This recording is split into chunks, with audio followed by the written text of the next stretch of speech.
All right. So looks like we're going. Bring us in. So thank you all for showing up. You are in taking vacations using this one weird trick, documentation. As we announced earlier, there is a peanut allergen warning on this session. This is the only session that will have this warning, well, that and the other half of this session. But please, if you have a peanut allergy, do not approach the front of the room. Who we are. I am Hans, he is Franz. We are here to pump you up. Wait, that isn't right, is it? Come on. I am Rich Trouton. I'm the lead help desk for the Howard Hughes Medical Institute's Genelia Research Campus. I have lots of other interesting details about me that you can catch when we do this, when we release the slides later. Okay. And I am Vanessa. I am a software support engineer at Papercut and Mac Evangelist. If you have any Mac problems and you use Papercut, please contact me. I've supported folks in every walk of life, and I can still troubleshoot OS 9 from memory. And take it away, Rich. Why document? I mean, this is something that's a lot of work, especially if you're someone who doesn't write a lot. So one reason for me is that I like to take vacations. Here's a picture from one I took a few years ago. So 90% of the time, this was my view, my glorious, beautiful, thousands of miles from anywhere view. My internet connection was both slow and expensive, which focused my priorities towards using my expensive internet time to post photos to Facebook and away from checking my work email. And technically it was possible for work to have called me on the boat, but as you can see, the cost would have likely pushed whatever problem work was having from call him right now to this can wait.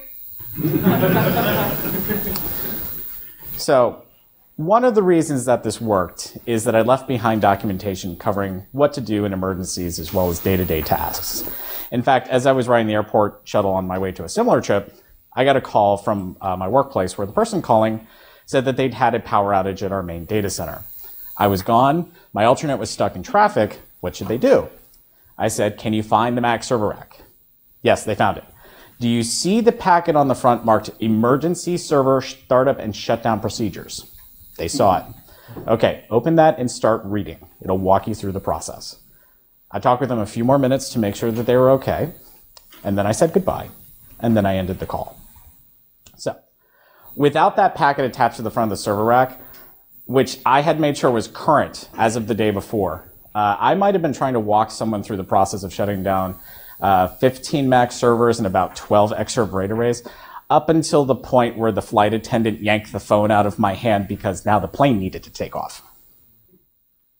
That's why I document. So, everybody's memory is fallible. Moreover, Murphy's Law practically guarantees that you're most likely to forget things when it's most important that you remember them. And it's also a lot easier to teach something to someone when you have it well documented. Hopefully that will then save on people asking you about the same thing over and over and over and over again, which will conserve your time for other things, hopefully. So now that we've discussed why you should be documenting, let's discuss when you should be writing documentation. Documentation of certain processes and procedures may be required by law or by a policy at your workplace. Now, in these cases, you must document to make sure that you're in compliance. Check your common day-to-day processes to see if the available documentation covers your common situations. For example, you generally don't need to write documentation to tell someone how to print to the office printer. What may not be documented is how to set up the office printer to print double-sided from that legal size tray. And if you're not available, can others get the job done? Check your regular processes and procedures to see if the available documentation is sufficient to help others get them done in the event that you're not there. After all, even if you get hit by the lottery bus, the job still needs to get done. And documentation also allows you a way to communicate how to handle unusual situations. So you may be able to assume that your coworkers know how to hold down the N key on new machines' keyboards so that they can netboot a machine from your work's default netboot set. However, do they know how to handle that new MacBook Pro that isn't booting up? Probably not, unless you've documented that they should be using that new default netboot set which you've built specifically to support the new laptops. Disaster recovery documentation may fit under documentation that you're required to do. If it isn't, you should certainly be doing it as part of your business continuity documentation. Disasters happen regardless of whether you're in or out of the office. And your disaster recovery plan should also not consist of this. If there is ever a time to get all the details included in documentation, disaster recovery is it. And we're going to be actually talking about this topic more later in the session. So, once you've done an assessment, it should be straightforward to find where your documentation has gaps. And when you find those gaps in your documentation, fill them. I throw it over to Vanessa. And now we're on to how do you actually do this? I'm just going to minimize. Oh, it won't let me minimize it. Okay. All right. So documentation basics. What is documentation? Why is it important? Who is it for? Where do you start? Where do you store it? And how do you make it? So what documentation is and isn't. Documentation is making sure that you know everything that you need. This means going through and documenting anything that's not immediately obvious. You do not need to document how do you turn a computer on. You may need to document how do you use SnapBoot. And you definitely should document how to use AppPram if you're going to give that out to your end users. Why documentation is important. Without documentation, you are lost in the woods with no map and you're blind. You need your documentation. That way you can actually get out of the woods and get everything back online.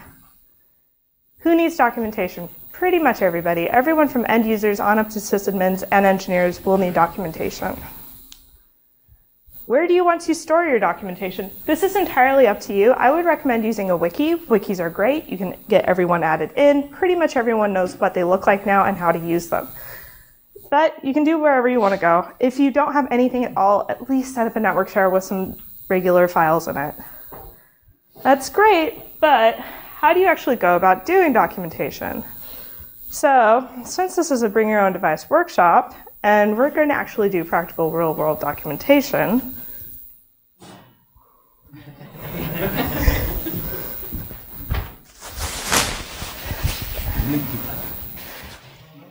yep, peanut butter jelly time. So, first off, why did we choose to do peanut butter and jelly sandwiches? Is there anyone in this room who has never made or eaten a peanut butter and jelly sandwich?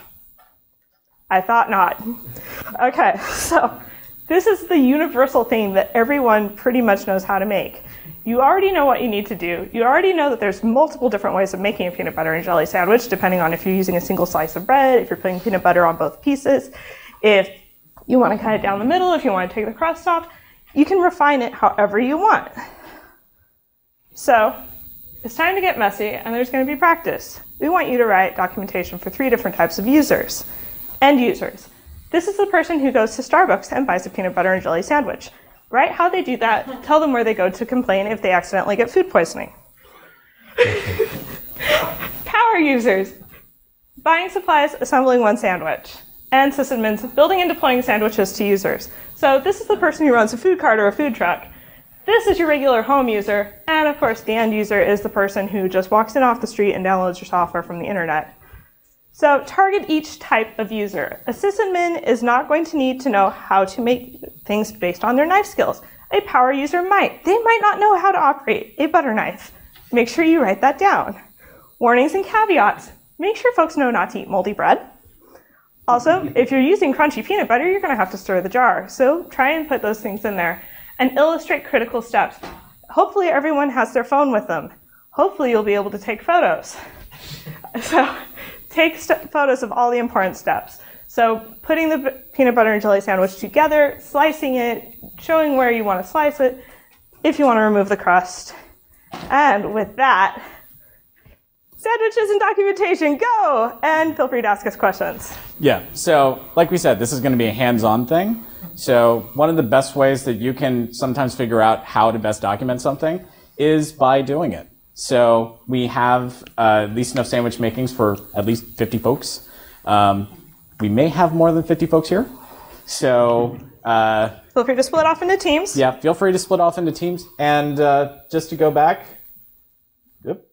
these are the 3 kinds of folks we would like you to write some documentation for. And near the end of the session, if you want us to, if you have questions, please ask us, of course, during this process. If you want us to, if you're proud of your documentation, we can toss it up on the big screen and we can all take a look at how you documented how to make a peanut butter and jelly sandwich. So this part of the session is pretty free-form. So I would say just, head up, start grabbing some peanut butter, start grabbing some jelly. We've got knives, we've got plates, we've got napkins, we've got a fully covered table so you can assemble things on. Yes.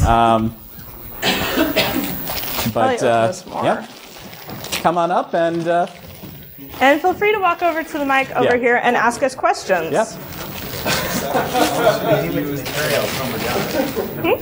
What? You can eat them. Yeah. Oh, and one final thing, because we fully believe in bribing our audience, feel free to eat your sandwich. So there we go. Yeah, there was, the timing is not the greatest. Hopefully you guys, save some room for this surprise extra lunch that you're having. There's peanut butter. But give it a try. Let us know if you have questions, and just have some fun with this. This is meant to be a fun exercise. Okay. This is funny. I'm going to have to tell my wife. That's my bad. We have a running argument about where to put the jelly. Which side of the bread to put it on? She puts the peanut butter on this slice, and then she puts the jelly on top of that, and then she puts the other empty piece of bread on top of that. Well, if you're eating it immediately, that's okay. But if you're not eating it immediately, you want 2 sides of bread that have peanut butter on them so that it doesn't get all gross and goopy. Yep. Oh, see, I Or you do the other way? Absolutely. And jelly on that side. And then you get an even spread of jelly rather than... Yeah. I like your necklace. Oh, thank you. Yes. I am a AFOL. I don't, but Adult fan of Lego. I think everyone gets to be a fan of Lego. Oh, this is excellent. I remember when Lego came out as a child, I noticed Lego as a child. I think I'm actually going to need to pop that link so it's visible more high up. Oh. Okay. We'll do it live. I just grabbed your laptop and started doing things. It's totally fine. Okay. Okay, hit play one more time. Yep. Okay. All right. Also, for folks who don't have a camera or just like I don't want to take pictures of peanut butter and jelly stuff, I also do have sample images available up on GitHub. When I said it. So that's github.com, Trouton, PBJ. Stage sandwich. Excellent. I'm starting with 4 slices of bread. Yes. Let's see, what is this? Right, so I guess We got the need peanut butter. But it depends on the package. Oh, Lordy. Okay, let's see. Camera. Excellent. Oh, this is excellent. actually, if you have them all the pages, So, I'm going to turn off the mic. Let's see. I don't know. I'll turn mine off. All right, we're going to turn off the mics because no one's asking questions. We will turn them back on if there are questions.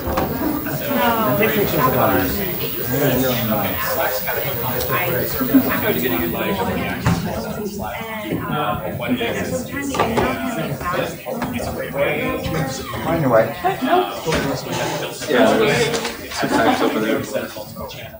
When was that going to do? Document the documentary.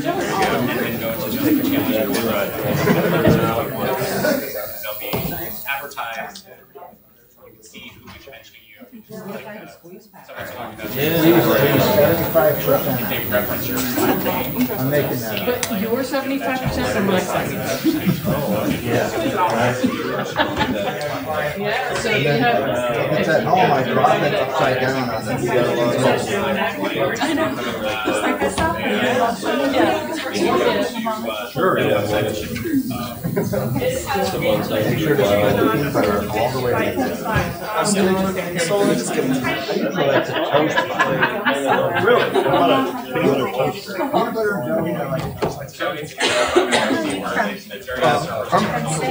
I'm from Penn State. I'm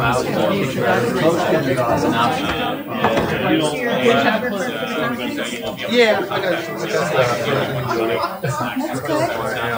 I'm a writer editor with a recent group of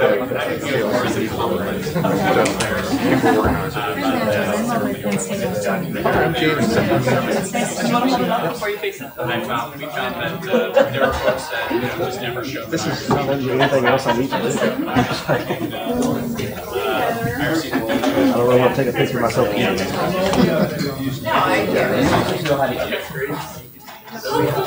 Okay. End users do know how to eat sandwiches. Unless you want to write this like it's going on the next version of Voyager and going out to space. If you want to write Voyager documentation, please feel free. Yes. They know how to take wrappers off of it. You know what? That's the kind of thing where you're every environment's going to be different. So I wonder why. I don't think I actually have a credit card.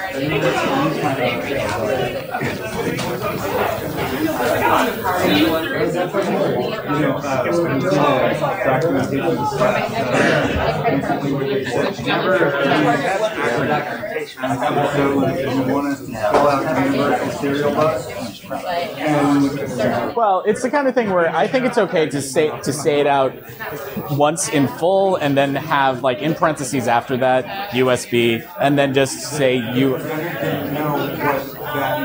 Ah. And so I had to say back to USB. I was like, really? I mean, Universal Serial Bus. Because mentally, you know, if you watch Sesame Street, you can figure out that that's USB. Well, sometimes when you're confronted with the unfamiliar, you don't immediately make those associations.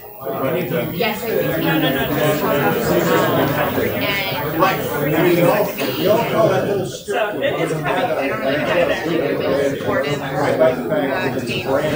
Yeah, exactly. Nobody calls it a bandit. yeah. Yep. So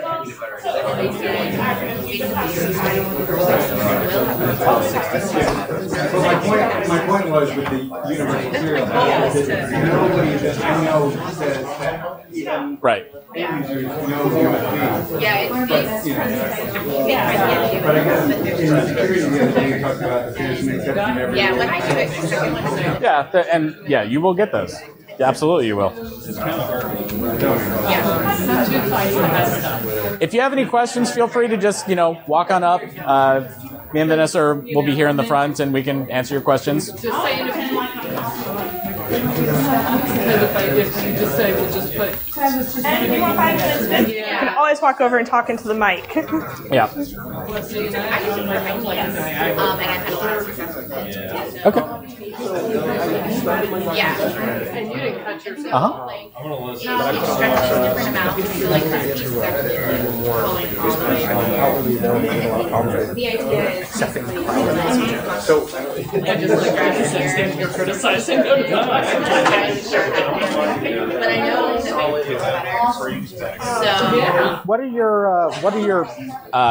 So What are your security requirements? Are you okay with basically this documentation just being out there? Okay. Okay.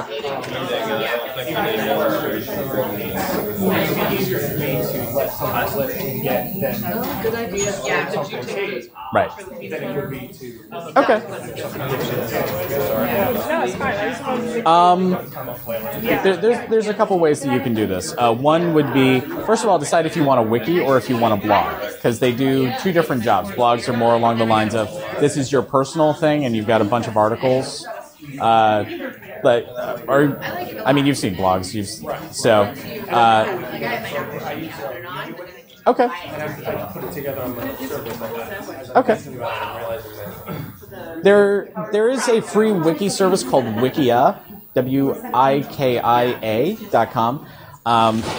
Generally, when you're searching for information about, say, like a popular television show or something else that's interesting in pop culture, a Wikia link will show up because they will host that kind of thing. but it doesn't have to be for like, a show. It could be your documentation, and then you just link back to the various things that you need to. And it might mean that you're hosting your images on something like Imager or some other means, but that's a free service that you can use that, frankly, lots of people are already using. They're just using it for like, Battlestar Galactica. But there's no reason why you couldn't use it for you. Right.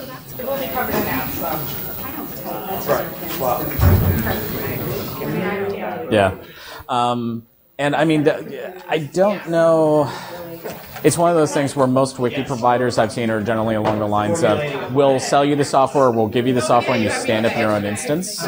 So another way to go, I mean, you mentioned you don't have a budget. If you could get at least like a minimal budget, another option would be hosting on like, something like DigitalOcean, and basically working with them to stand up like MediaWiki or whatever other open source wiki you wanted, and that way it's open and available to the outside internet, and it's in the format that you're already used to working with. So that's the kind of thing that it might cost like a couple bucks a month. You don't need high performance. You're hosting a wiki, Right. so you could probably get away with a very low powered virtual private server instance. Yeah, it wouldn't cost zero, but it wouldn't cost a lot. Yeah, and that's really where it's going to be. Okay. Yes. So we're trying to. Maybe Really is.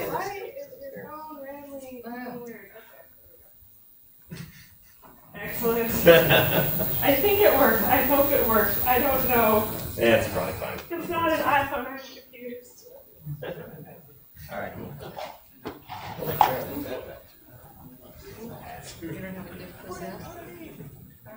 I think for like timing, if we want to give folks to show off documentation, you want to say like 2:30, and just make an announcement that starting at 2:30, anyone that wants to show off their documentation, they can start doing it then. Well, I mean, it's like, yeah. When's the session over? Well, I just when I typed it in. It's all I just typed in the tweet and it. Yeah, 15 minutes. That should be enough time. Everybody doing okay? Any questions or problems?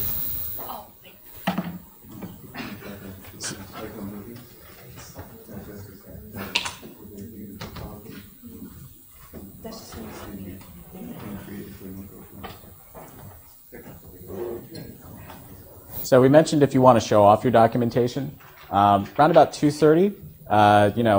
If you're finishing up and you want to basically show off what you've done, what we can do is do airdrop, I guess. And I can actually get things ready for that. So if you're done with some of your documentation and you really enjoy it, I will open it up so you can airdrop to my computer. And that way, also, if folks are working on it and you're like, I'm not getting this model. If you have something you want to show off, let us know. Just raise your hand, airdrop it to our machine, and we'll stick it up, and you can walk us through it. When you're documenting like how would you have to tell them how to open the jar? Well, you know what? This is something where every environment's going to be a little different, where you are going to be the one who can best judge how in detail you need to be for your users or your colleagues or your techs. So for some of your users, especially if you're dealing with like K through 12, you may have to tell them things like open the jar this way, and you need to take the wrapper off the sandwich. Yeah. Whereas for an adult, hopefully you can say, I just want you to put the jelly on the bread, without having to explain in great detail. So that's going to be one of those things that you need to figure out. I mean, you're going to be the best judge. Yes. Left hand too. Yeah, exactly. Left hand. So it's one of those things. You can always go into more detail in documentation. It's kind of up to you and your users how far you want to go. Because remember, if the idea is that this is to save you work, that you can hand this off to somebody, they'll read it, they'll understand it, they'll just do whatever it is without really needing to come back to you. So if you it's just one of those things where if you hand it off to someone and they come back to you and they're like, I have more questions, then you should probably read the documentation a little more. Well, that's why it's good to be able to get feedback from the people who are reading the documentation to find out if there are any steps that you assume that they would know. Right. That's the best thing you can find out, because I get to this step, it's not working. Right. Forgot step 3B, that new document. Where you assume that they would know. Right, exactly. Yeah, it's always the little things that trip you up. It's like, I just kind of assumed everyone would know that. And the answer is, there's always going to be somebody out there who doesn't. That's why you need to assume. I know, it makes an ass out of you and me. That's what happens. Oh, I was gonna say, you Okay, when I hit all yes, those, it based on popped up. facts from the prior- I don't think it got recorded, right? We're okay. It's going to be fine. Your trouble, sir. I'm keeping my eye on you. Yeah, I should probably warn people what the name of my computer is, shouldn't I? That is not a bad idea. Okay, let me double check to make sure I remember the name of my computer. Yeah. Come back. Nope. Look at the presenters notes section. Oh.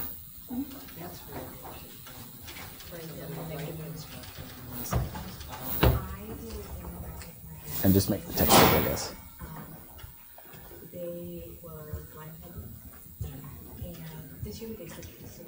I think you can plus it up, so Command plus.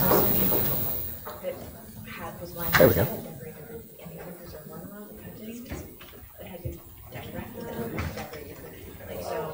Oh, the window cuts off so short. They're like, okay, grab the chocolate. And we know they don't know where the chocolate is. There we go. Go there. No. So people are like, putting their fingers in icing. It was hilarious. That's good.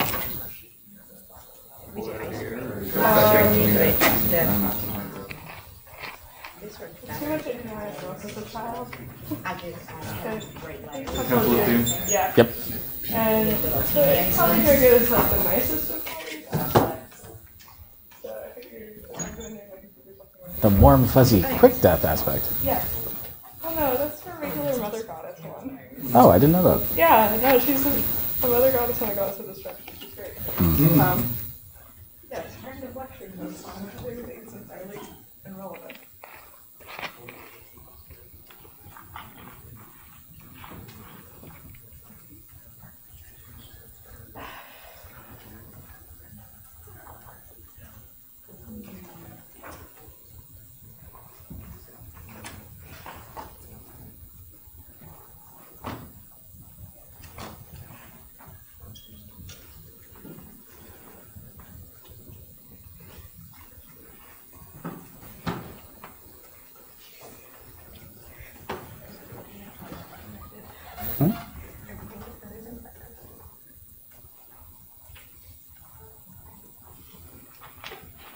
In the meantime, we can watch like the Apple Watch presentation in the next turn. Yeah.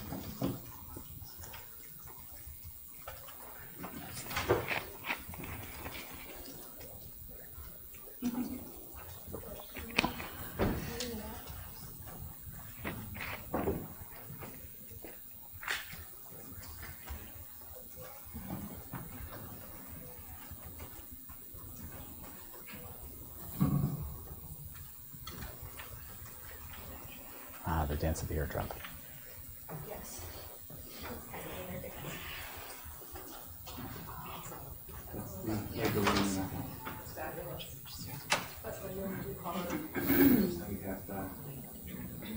It's an interesting dance between like dad's Lego and kids Lego. Have you seen the Lego movie? Yes. I'm trying not to be like Go on to the Lego website and order all the graphical stuff because it can be the rafters. and you don't go to GameStop and you ask them. If you order the game, you get the little poly bag of the raptor and of the whole thing all done. But you can go into any GameStop and you can say, hey, do you have any like giveaways? Because if you unique is they can't sell it. So, depending on how many, I went to a couple of instructions. And they still have them? Yeah. And I brought my kids in, and they asked for one, and the guy who was manager was really nice, so he gave one of these to us. Yeah, it was really hard not to order them all and then bring blue with me Yeah. to the conference. Yes, the Craigle too, but this doesn't like Now, the, anything with cooked fat, basically, at this point. there is, it's like, blue.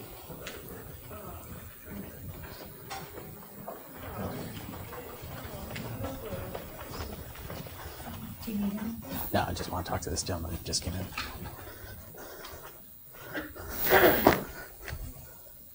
Hi. So I'm sure this looks very confusing.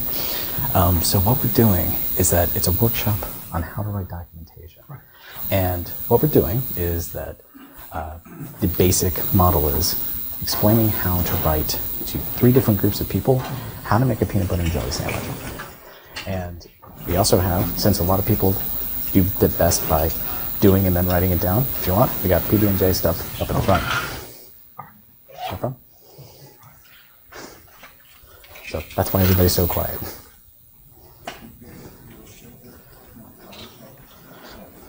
Pardon me?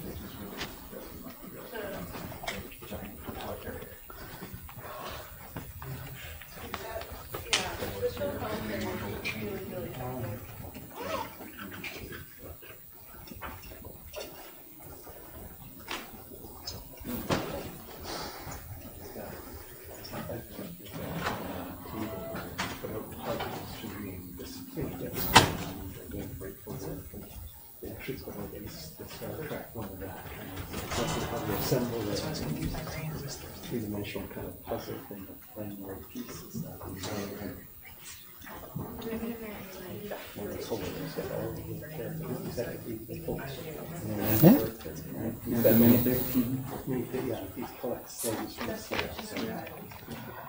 Yeah.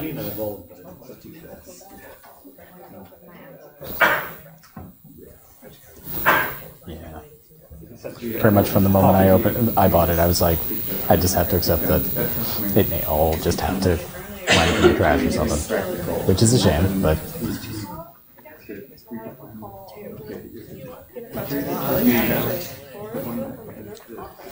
That's actually because I have the food stuff out there. We can ask if we can do it rather than have it go to waste. They're all different. So if you get the code. Well, I think at the end of the session we'll need to clean up and do something with it.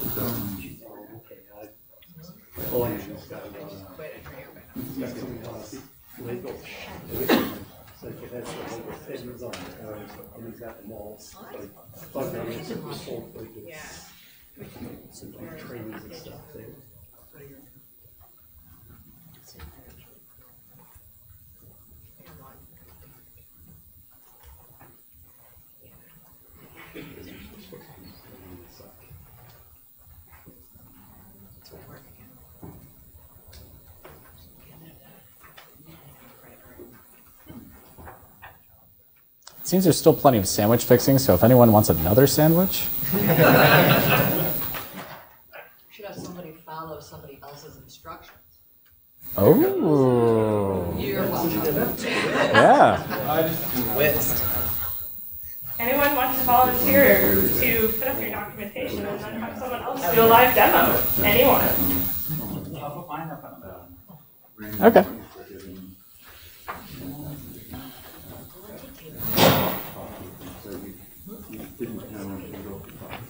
Oh, and if you can't airdrop, let me know. I can hand you a flash drive. We'll figure it out. Yes.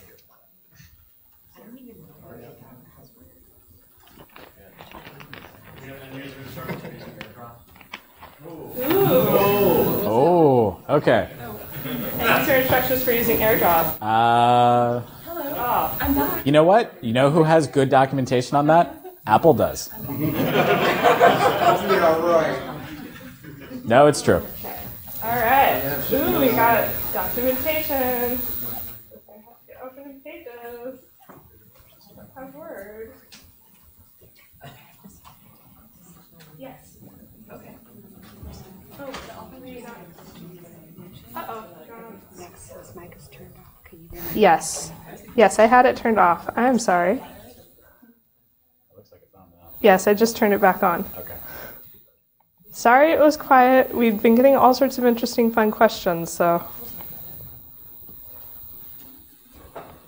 Okay, and what's that one? All right. Cool. So we've got. Oh, nice. Nice. Excellent. Got documentation coming in.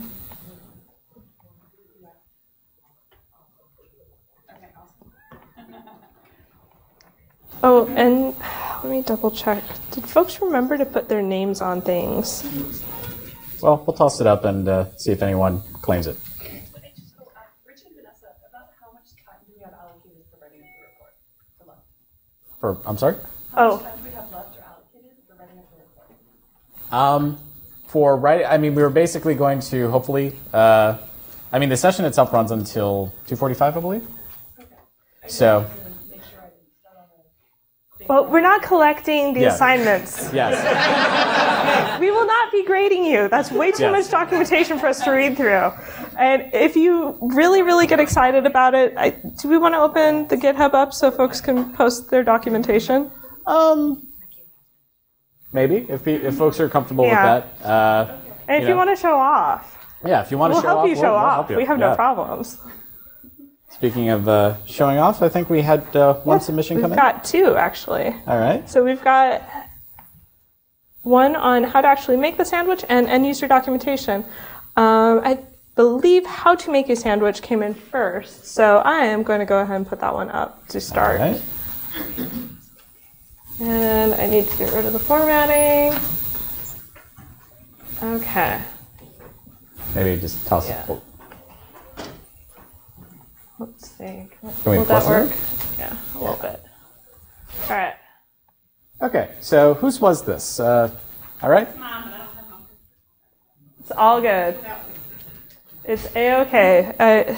I don't have Word. I should have warned folks. All right, so let's see. Got list of supplies. I think somebody should make the sandwich according to the documentation stuff. I'll do it. All right. All right. Mr. Kitzmiller is our first volunteer for following the documentation. Excellent. The bread doesn't have And was this documentation intended for like your end users? No, this is making a sandwich, not this buying is a making sandwich. Okay. So this is a regular home user or power user who is actually comfortable making things. All right. Now, Mr. Kitzmiller, please make no assumptions. Simply follow the directions, and let's see how this goes. Do you guys want to read it to me? Certainly. So, gather the needed ingredients. Okay, what are those? Peanut butter, jelly, 2 slices of bread, and a knife. Okay. That, let's see. I don't know English. Google Translate! Localization will follow later. So I've got this bread, but I don't know what to do with it. Okay, you are a power user. You do know how to open bags. And there's already open bags of bread. All right. We got 2 pieces of bread. What else do I need? It says jelly, Yep. a knife, And peanut butter. Knives are ingredients. and peanut butter. We, We don't have a plate. Is there anything that seems to be missing, based on your power user experience? I mean, I've never made one of these before, so I don't know. That's an excellent. So, tossing it to the lady in the back. If you had to, improve this documentation, what would you recommend? There we go. Okay, So let's go ahead and add that. Oh, yeah, that makes sense. Okay. And I'm just going to do one quick one. What's that your job name? There, supplies. Kali Durga. Klaidurga. Yes. All right, we're going back over here. one that sounds like that. All right. Okay. So, do you want to keep I next have all my supplies. Okay, so lay the 2 pieces of bread flat on your plate side by side. Okay, so the plate was in there.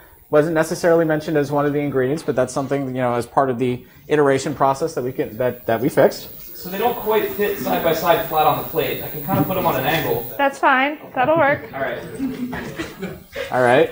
Okay. Using your knife, spread the peanut butter on one slice of the bread onto the top facing side. I like the top facing side. That's good. All right, you're a power user. Have you used peanut butter before? Not really. Okay. Okay.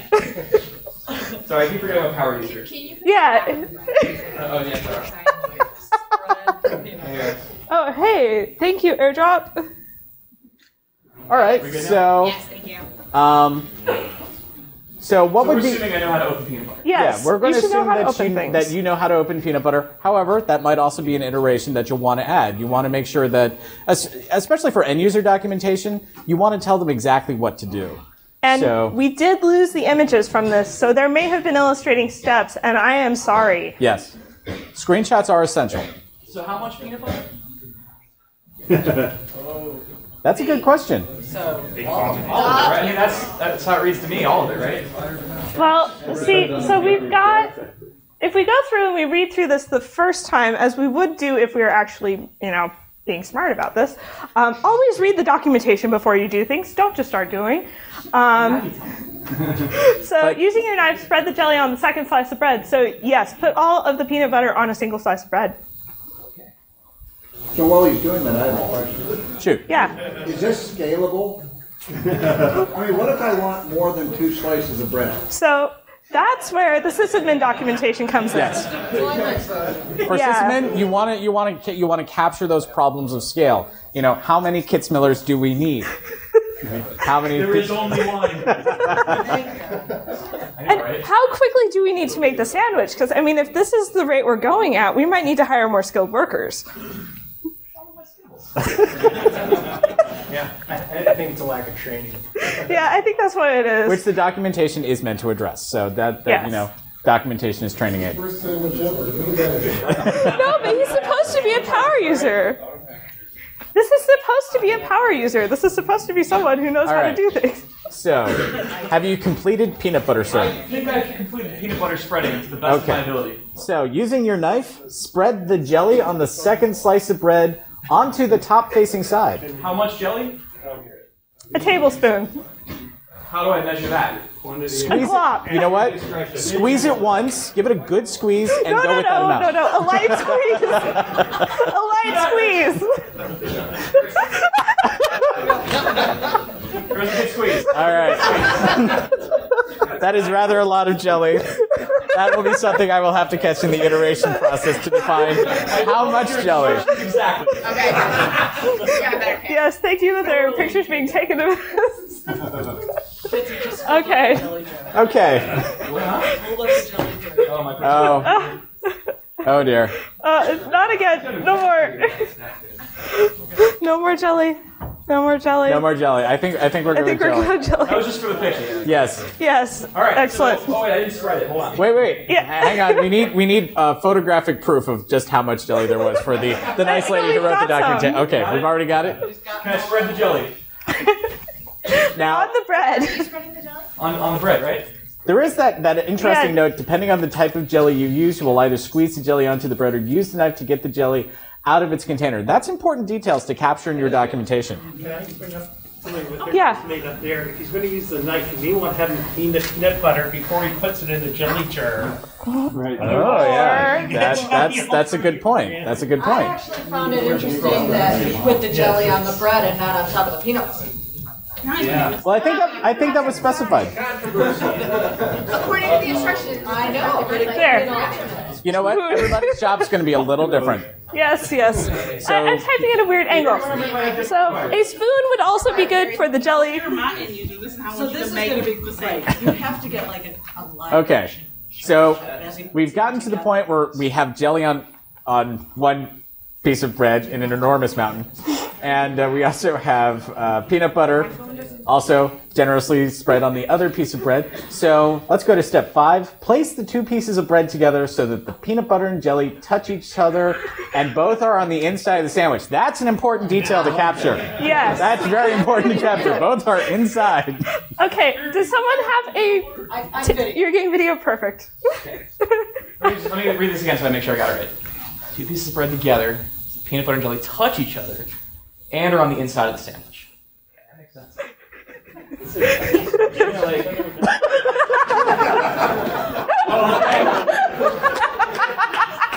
Oh, I'm so glad for that drop cloth. Okay. Now, this makes some assumptions in step 6 that hopefully will not turn out badly. Step 6, eat your sandwich. And you might want to cut the sandwich in half. There is a note that you may prefer to cut the sandwich in half before consumption. However, that is strictly your preference, and it will not affect the outcome of your sandwich. So that's gonna be optional guidance. That's up to you. However, the overriding directive is eat that sandwich.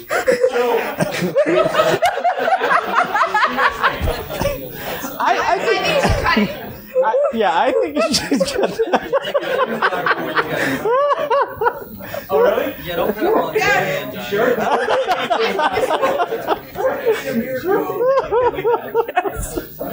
right. I'm just gonna eat it. I'm not gonna.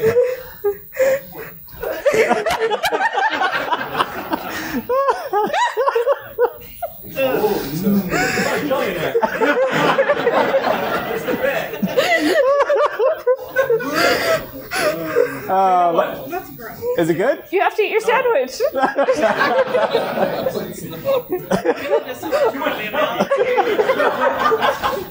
Let's give a round of applause for our sandwich maker, John Kittenmiller.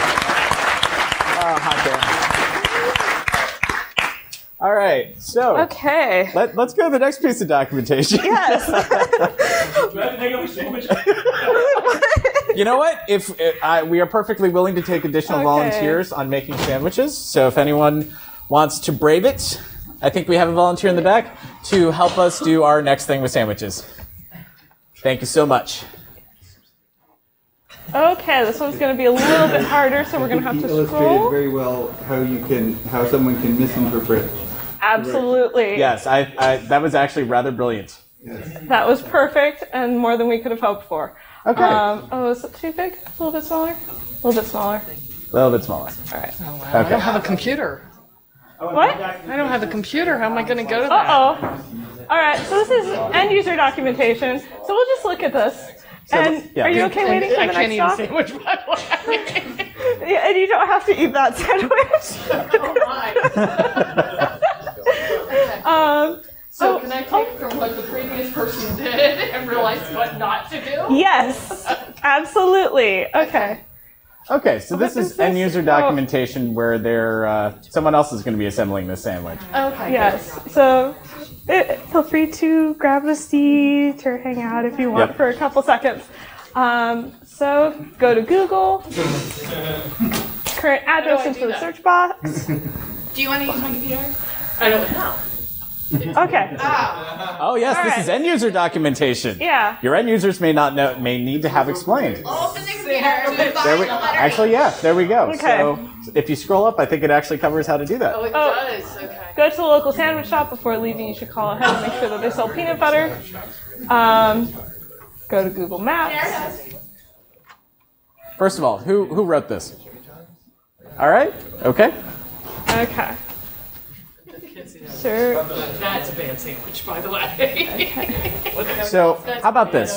Since it doesn't actually involve sandwich making, would you mind walking us through how you envision this? Sure. The end user documentation was talked about more about acquiring the sandwich. So I did it this way.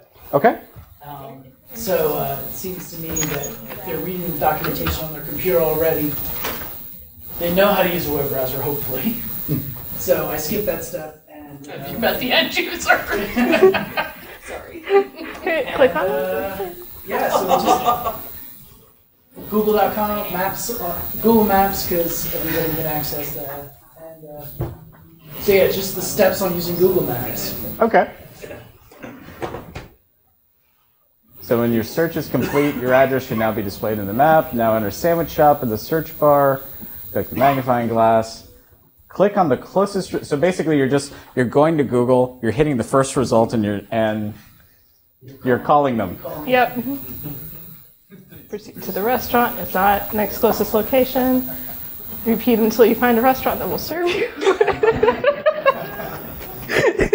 Well, you never know. I mean, that Indian restaurant may just say, we don't have PB&J. You can come. It's not going to be very good.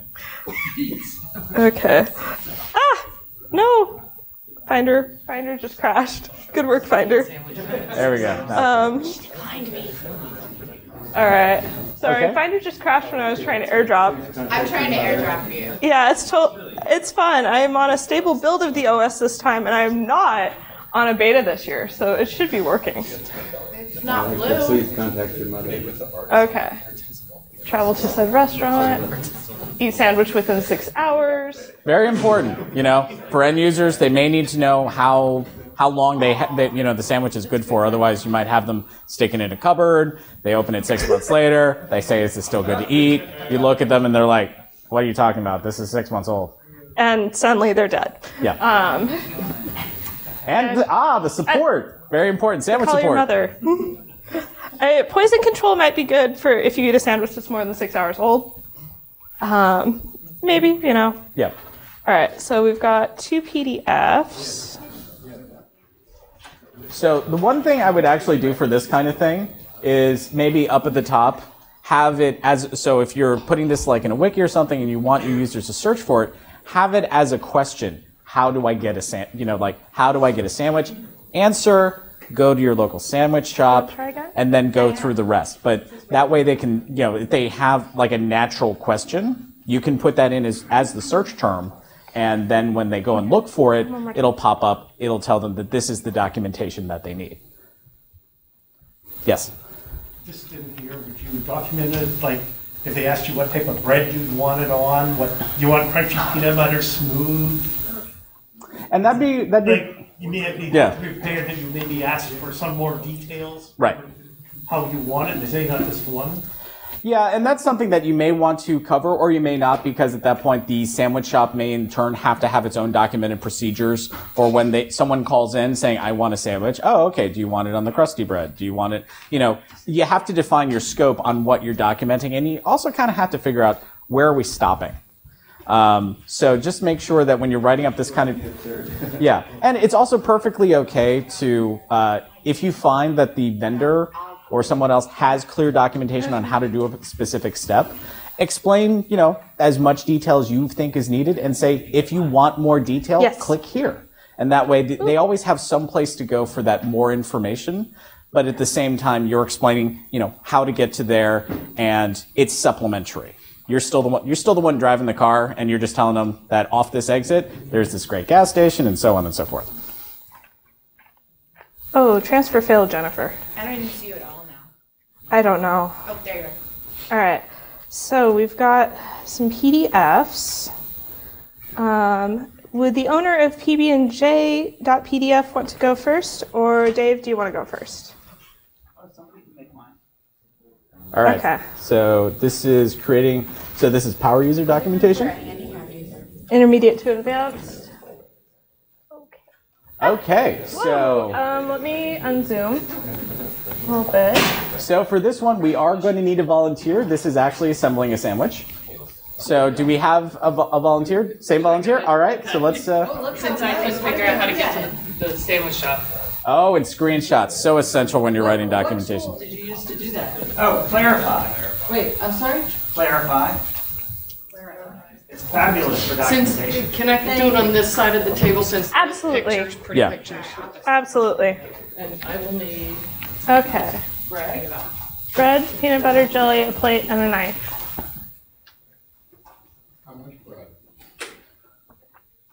Watch out for the heel of bread. Oh, wow. Well, we're going through the collecting of the parts. Yeah, and we do have an illustration here, but one of the things it's illustrating is the thing that you just got told you should be avoiding. So is this an illustration of what you should avoid, or is this an illustration of how many pieces of bread should you have?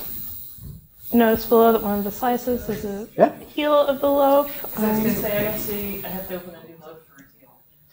Well, that's a good question. I mean, if you were iterating the documentation, how would you correct this? Or how would you make this more clear? Well, it does qualify Negative. It says Oh, whoa. So many pages. So this is... And there's more pages. There's more pages. Cool. Let me. Heel mitigation. Excellent. All right, wait, I'm lost. Okay, so We let's. have bread and a plate. Okay, so we'll go back. Come on. Remember, this is Okay. for intermediate to advanced users. That's true. Okay. Yeah. Okay. So we've got bread, peanut butter, jelly, a plate, and a knife. And we've got squeezed jelly, we've got squeezed peanut butter, we've got bread, we've got a plate, we've got a knife. Okay. Okay. All right. Let's see if I can get this. Intermediate eaters. I do have a hole in my bread. Is that an issue? Well, we'll look and see. I think that might be the piece that you don't want to put jelly on. Or he would put like a gallon of jelly on it. You know what? Just follow the directions. Okay. Okay, Right. so no heel of the bread, we're good. Okay. All right, open the jelly and spread it on the bread. And remember, you can also provide, as the person following this documentation, feel free to provide feedback to the person who wrote it. Yes. If you reach something that's unclear, be sure to tell Dave. Yes. Be sure to spread it out to all edges, but do not get it too close.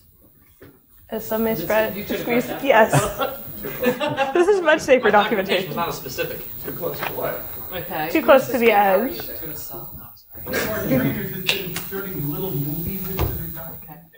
You can definitely do that. Yeah, I mean- All right, now that we've got that, oh, we're on to peanut Nice. butter. Yeah, if people want to do movies, people want to do whatever. Some of us are just going to start a sandwich making service. Sandwich as a service, yes. Yes. SaaS is very The important. other sass. Managed sandwich provider.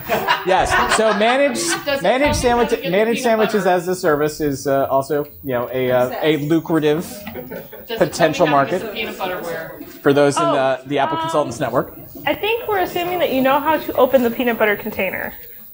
I hope. Remember, intermediate to advanced users. Someone who knows Oh, hang what they're on. looking at. I have to read the instructions on this. Yes. Okay. The vendor may provide Clear instructions. need before serving. Okay. Okay. Yes, there's something wonderful about needing things in antiseptic packages before you spread them on bread. Open. Do we have scissors? I have scissors on my knife. Well, do we want to? I think maybe that would be an iteration step of. Oh, you may that's need a good scissors point. if you're using squeezed peanut butter. Yes. So that might be unless you're having problems actually getting the peanut butter out or something. Okay. So that might be another iteration is that if folks are having trouble getting the peanut butter out, maybe suggest go find some scissors in that drawer underneath the phone book. Yeah, that is what outside a the phone scope book? of your documentation. So this is what it should look like.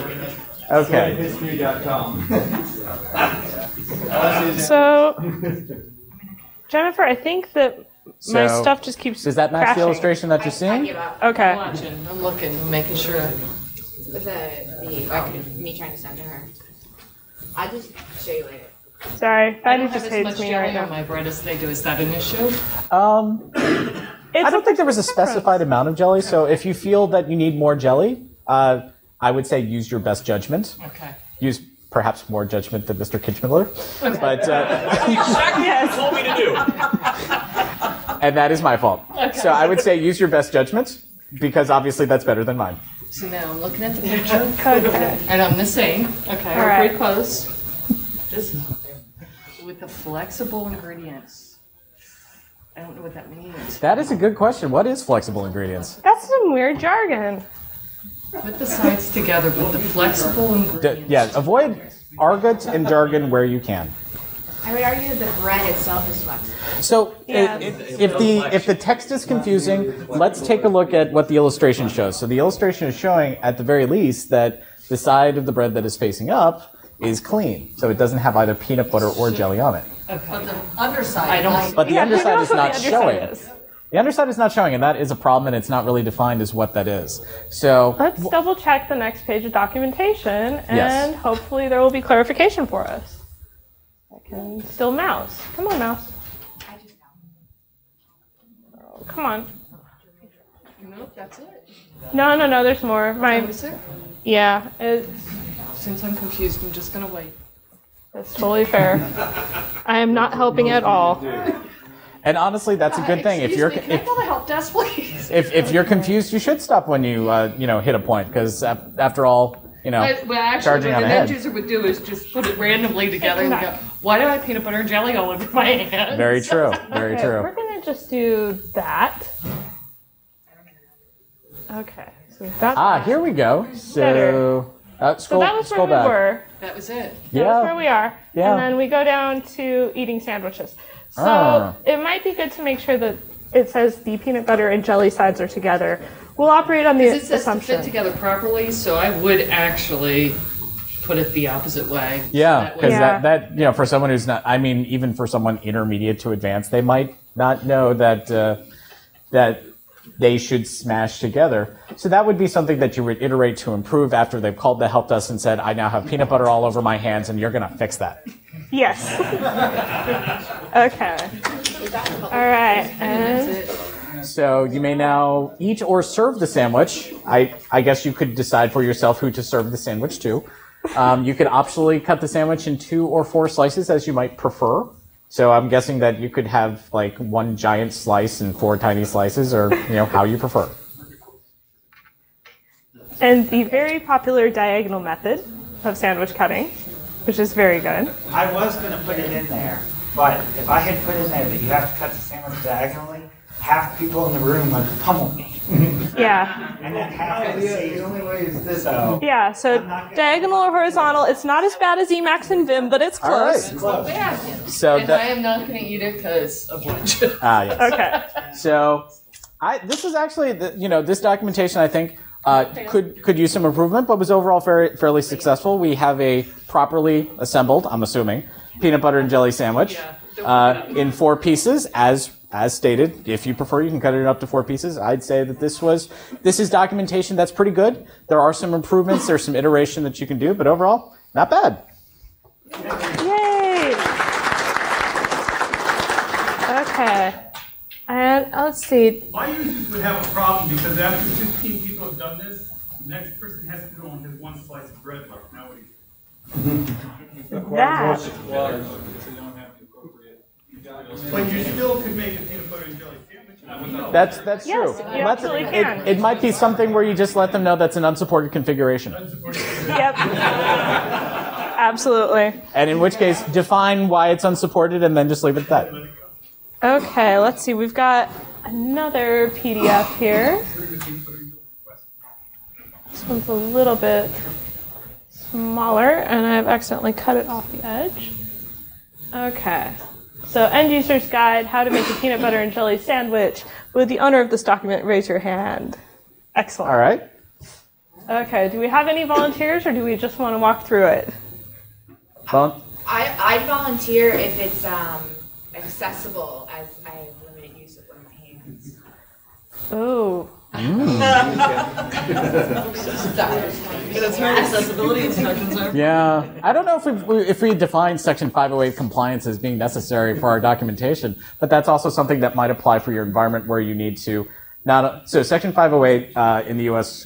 Government is that that's instructions on how to make your various websites and computer systems and everything, including your documentation, accessible to folks who can't see well, can't hear well, have other disabilities. They still need to be on an equal footing with other folks when it comes to your stuff. It crashed. That is something that depending on your environment, you may need to incorporate as part of your documentation thinking.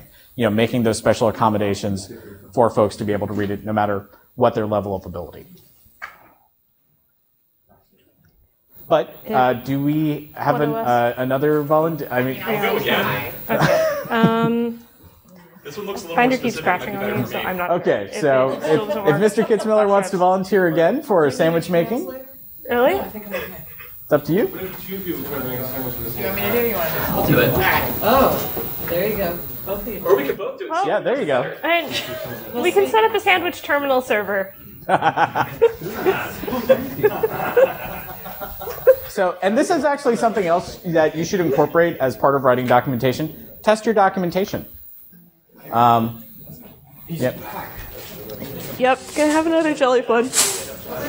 Yes, I do. I'll stay in my mess, yeah. See which one it is. I believe.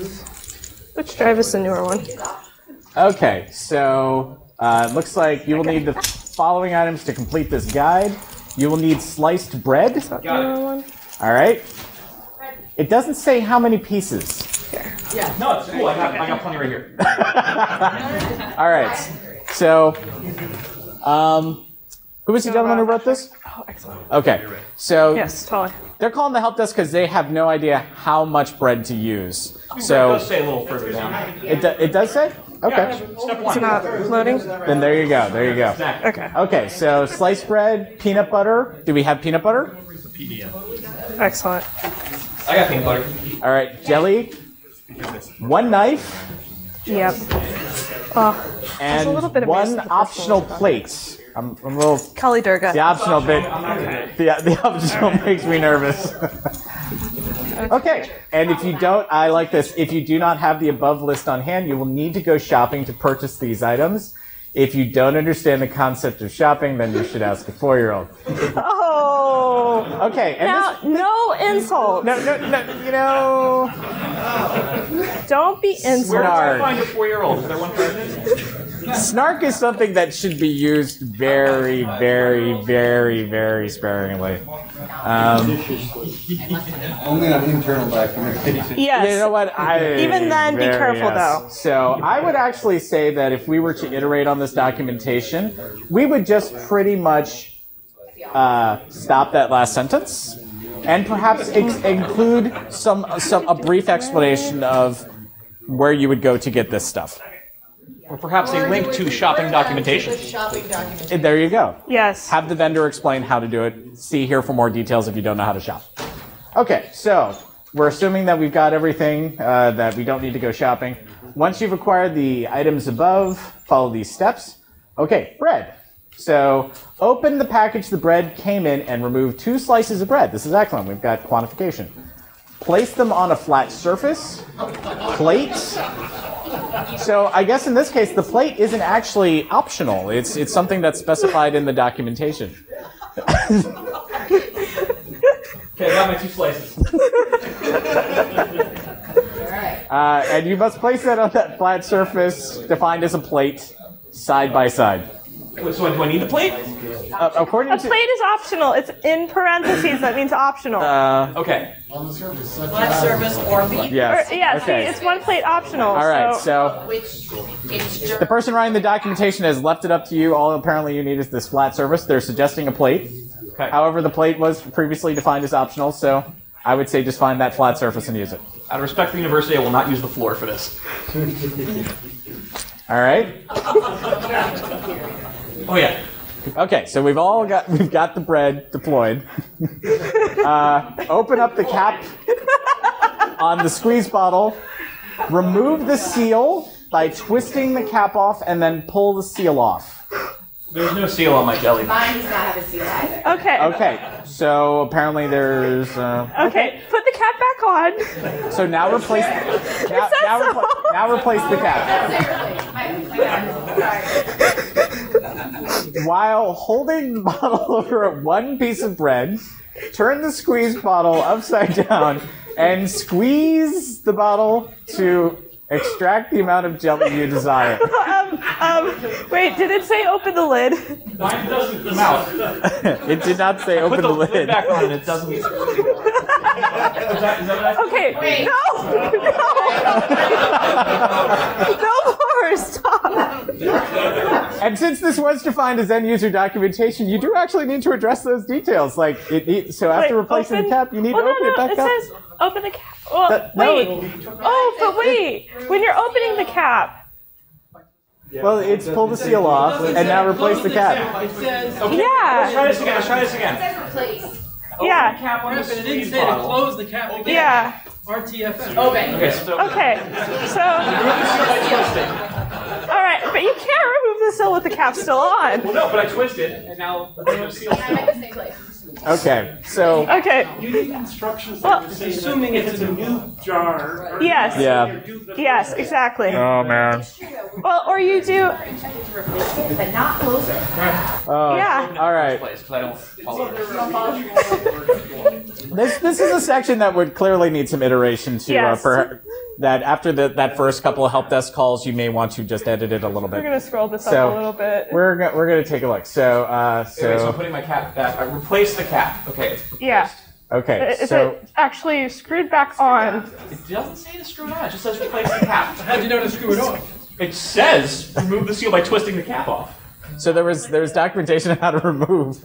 Okay. I have replaced the cap. All right. The help desk has walked over and they have told you, screw the cap back on, please. My launch, thanks you. Okay. Well, okay. So now, while holding the model over one piece of bread, so one, Upside down. Does it say it? Yes, it does. Yes, upside down. Well, now we get to figure out what's upside down. The cap side down. We'll say cap side down. Well, I mean, if I'm looking at the label, this is upside down now. So. Okay, we have our 5-minute warning. We have the 5-minute warning, so we're better move this along. We're just gonna power on through. Okay. No more theatrics, please. So squeeze the bottle to extract the amount of jelly you desire. While it's upside down, right?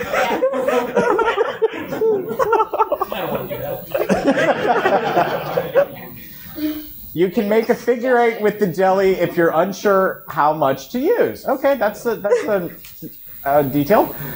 It's still not coming out. You're squeezing the bottle? Yeah, that's where I can't.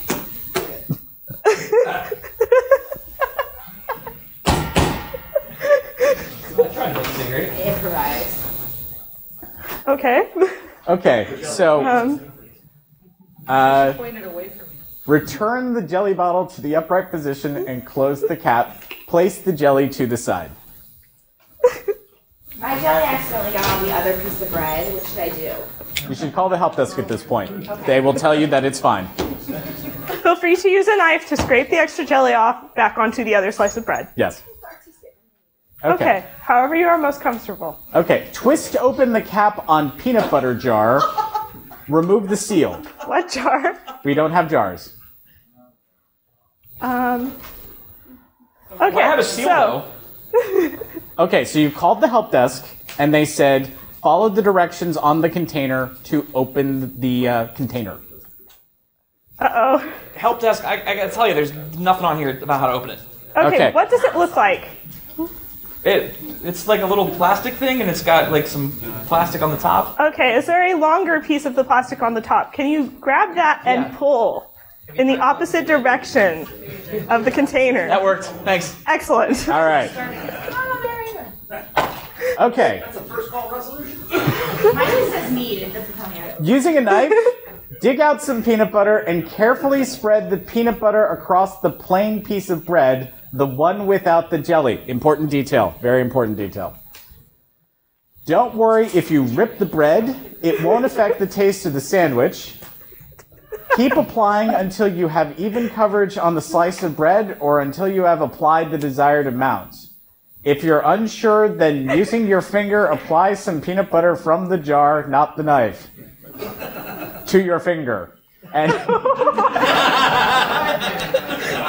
Okay, this is not food safe. Please do not stick your hand in the jar. This is also a bit of a run-on sentence. Yes. So I would recommend chopping these up into a couple sentences. So, yeah, spread the peanut butter on the bread. If you're unsure if you like the peanut butter, taste it first. I don't know if I used the knife right.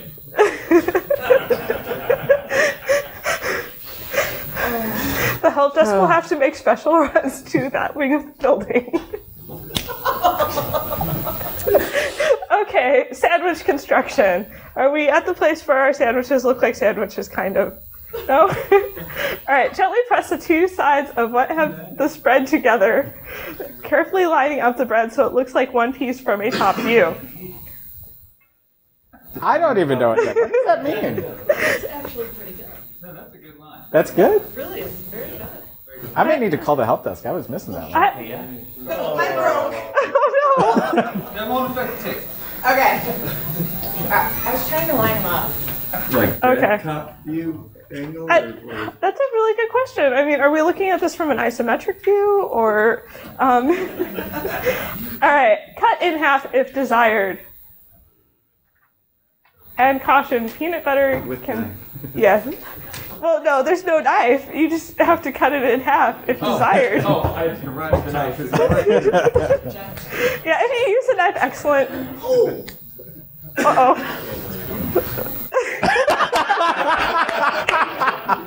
Well played. Okay. There is a cautionary note that peanut butter can be quite dry when eating. If you didn't apply enough jelly, this is normal. Don't freak out. Get yourself a glass of water. See how to obtain water in the water user's guide. There should be a link there. Yes, and thank you, everyone. This has been great. Thank you. Please join us for the second half in a little while. Previously on this presentation, if you weren't here, was anyone not here? Okay, excellent. Okay. So just want to make sure what we went over, the benefits of documentation, why documentation matters, the who, what, where, why, when, and how of documentation, and practical application of documentation writing through making peanut butter and jelly sandwiches.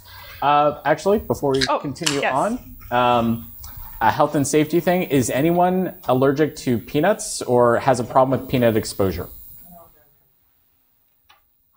Excellent. All right, moving on. Just wanted to get that out of the way because now we basically massacred peanut butter across the front of the room, so if it was going to be a problem, yeah. So, Great, continue. Yes, so documentation testing.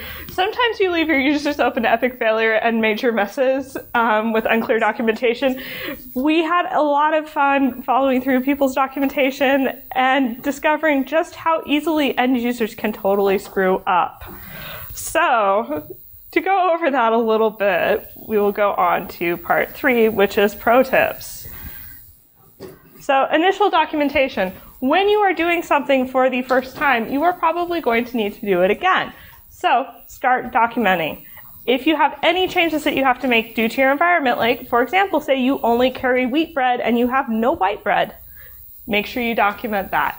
Take notes and screenshots as you go, and it's better to have too much documentation than not enough. If you end up with 50 screenshots and you only need 5, that is so much better. Screenshots. If you are not familiar with how to take screenshots on your Mac, we've got Command-Shift-3, which will take a screenshot of every single screen that you've got. You've got Command-Shift-4, which will do a selectable area. This brings up a cute little selector. You can pick out what you want. If you only need a specific window, Command-Shift-4 and then hit space, it will switch to a little camera and it will make an adorable camera click noise. If you do not want to have drop shadows on your screenshots of windows, you can go in and disable the screen shadows during screenshots by running the following command in terminal. And this will all be posted on the internet later, so please don't worry about trying to write it all down right now. Jargon and argot. How many folks here know what jargon and or argot are? Okay, if you don't know what jargon and argot are, that's the problem. They're words that aren't easily or readily known. So remember who your audience is and what they may or may not know. Avoid using jargon and argot in end user documentation. Your end users are not going to know what Finder is necessarily. Unless you are super lucky, like Rich, and have very smart users who know what Finder is. Just say the happy little face down your dock, or the happy little face at the bottom of your screen, or on the side of your screen. Define uncommon terms and potentially new terms. If it's something new, like, for example, when mission control came out, write that down. If you've got end user documentation, new stuff came out, write all of that stuff down. If it isn't industry standard, leave it out. Unless it's an in-joke with the rest of your IT team, leave it out. And define acronyms at least once per page of documentation. So if you're going through and explaining how to connect into an end user's machine using ARD, call it Apple Remote Desktop at least once first. If I may? Yes, absolutely. One way to kind of handle this without just repeating Apple Remote Desktop endlessly is just say, for example, at the top of the page, when using Apple Remote Desktop, parentheses, ARD, close parentheses, you want to, and then at that point, your user is familiar with what ARD is supposed to refer to. You could, depending on your audience, continue to use ARD at least through to maybe the next page, and that way they'll be able to, they'll make that association. Okay, where it says ARD, I remember reading up at the top of the page, that means Apple Remote Desktop. But as Vanessa said, if needed, make sure to repeat that, because repetition isn't necessarily bad. Yeah, and you just have to do it at the top of the page. So spell it out one time, put in what the acronym is next to it, go ahead and use the acronym. If they get lost, they can go back and look through it for the rest of it on the page. Okay, legibility. So how many folks would rather have this, the left side of the screen, be their documentation that they have to read versus the right side of the screen? Raise of hands. Who wants right? Okay, who wants left? Yeah. All right. Well, yes, I'm sorry. Bacon Ipsum. Yeah, Bacon Ipsum is the greatest thing ever, and I thought it would be so much more fun than regular Lorium Ipsum or something really disturbing like Dating Ipsum. Which if you haven't seen Dating Profile Ipsum, it's hilarious. Don't look at it. Or if you really want to troll people, go put up a profile on OkCupid with it. It would be hilarious to see the results. Anyway, make sure things are clear and readable. Make sure that there's enough white space. Make sure that you break things down into steps. It should not be a constant giant run-on of words. Style guides. Who here has heard of a style guide? Excellent. Have a style guide for how you want your documentation to work. Make sure that it's legible to start with. Enforce it brutally. If you have consistent documentation styles, your users will be able to pick on it so much better. You will be able to pick up on it. You can go through. It is so impossible to go through bad documentation. Has anyone here ever set up Nagios? Okay, for those of you who haven't, Nagios is using an old style of documentation. It is almost impossible to read on a modern display. It is a huge pain in the butt. You have to go to someone else's website to read how do I install this properly because it's illegible. So make sure that you have a good style guide in place, follow common conventions, and do customize things. If you're using a wiki, make sure that it looks like it came from your organization. Do not leave it totally generic.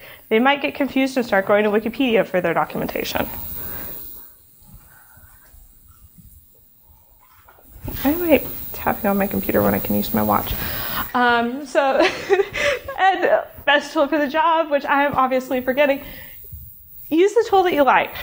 I can either hit the arrow keys on my laptop or I can tap on my shiny new Apple Watch to advance slides. I am spacing out and going back to my laptop because that's what I know the most.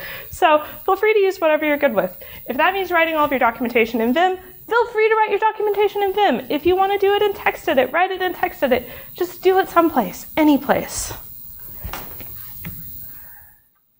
Target audience. Who are you writing for? Are you writing for other admins? Are you writing for anyone and everyone? Are you writing for students and staff, emergency personnel? Make sure your audience understands. Anyone can follow your documentation if they have enough knowledge. Make sure that you're targeting the right knowledge levels.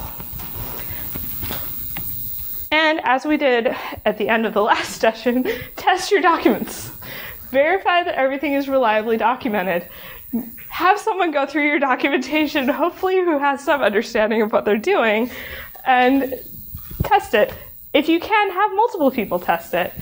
Make sure everything makes sense, and adjust any issues before publication and distribution. Yes? I'm writing a lot of documentation for teachers a lot of times, and a lot of times they are more focused on their content areas than the documentation that I'm putting out. One of the questions that I always have that comes up is how detailed do you get? Because I run into like reader fatigue. Like okay. You know what I mean? So yeah. Based on what we did in the last thing, you know, a lot of it was spelled out in terms of the amount of detail.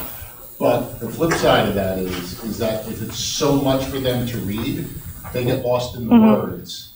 You know, I do a lot with pictures, a lot of arrows, a lot of, you know, doing stuff like that. We've resorted to doing a lot of videos. Where do you draw that balance between those two? Okay. So the question is, do you go to the side of over-documenting or under-documenting? Am I summing it right? Where do you find the happy medium? it varies heavily based on where you're working. The happy medium for the folks I'm writing documentation for setting up PaperCut is going to be entirely different than the happy medium that Rich needs for his scientists. So shoot for the middle. It's a terrible thing to say, shoot for the C student, but shoot for the most common understanding level at your site. Be prepared that there are going to be some folks who go, I am so utterly bored reading this documentation. Just make sure it's really good and clear. If you have to go in and put extra information, have the main bullet point, do a second bullet point, have the primary bullet point be bold, have the other one be smaller. Find ways to visually break it up. The more you break up the data and the easier it is to scan, the better they'll be able to interpret it. And we've got another question in the back.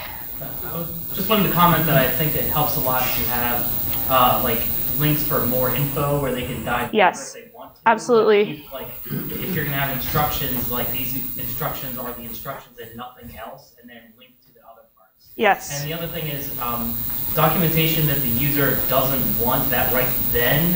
It doesn't matter how good it is; they're not going to get much out of it. But when they ask you for it, instead of you having to like retype a response, send them that link and like, here's the information you want, and then they'll be receptive to it, and then you can have it be more detailed. And one approach that I've been taking with my users has been that for my end user documentation, I spell out with a lot of screenshots exactly what I want them to do with this particular piece of documentation. And then at the bottom, I have a for more information section where then if I need to, I can go into that kind of deep dive on exactly what I just had them do. And that way, if the folks who are interested in what does all this mean, what did you just have me do, explain it there. If they're interested, they'll go through it. But for the folks who just aren't interested, don't bog them down. Just get them through the task, and then at the end, they can stop. They're done. For the folks who want to continue, they can. So it's that happy medium of both sides. And this is also kind of where testing comes in, where you write up something, and if you're not sure if it's meeting your target audience, maybe at that point you hand it off to a contact that you have that, or maybe possibly just the person who you have the most trouble with your documentation, and ask them to go through it and see, does this make sense? And maybe at that point you're like, this just isn't working. Now I need to make a video.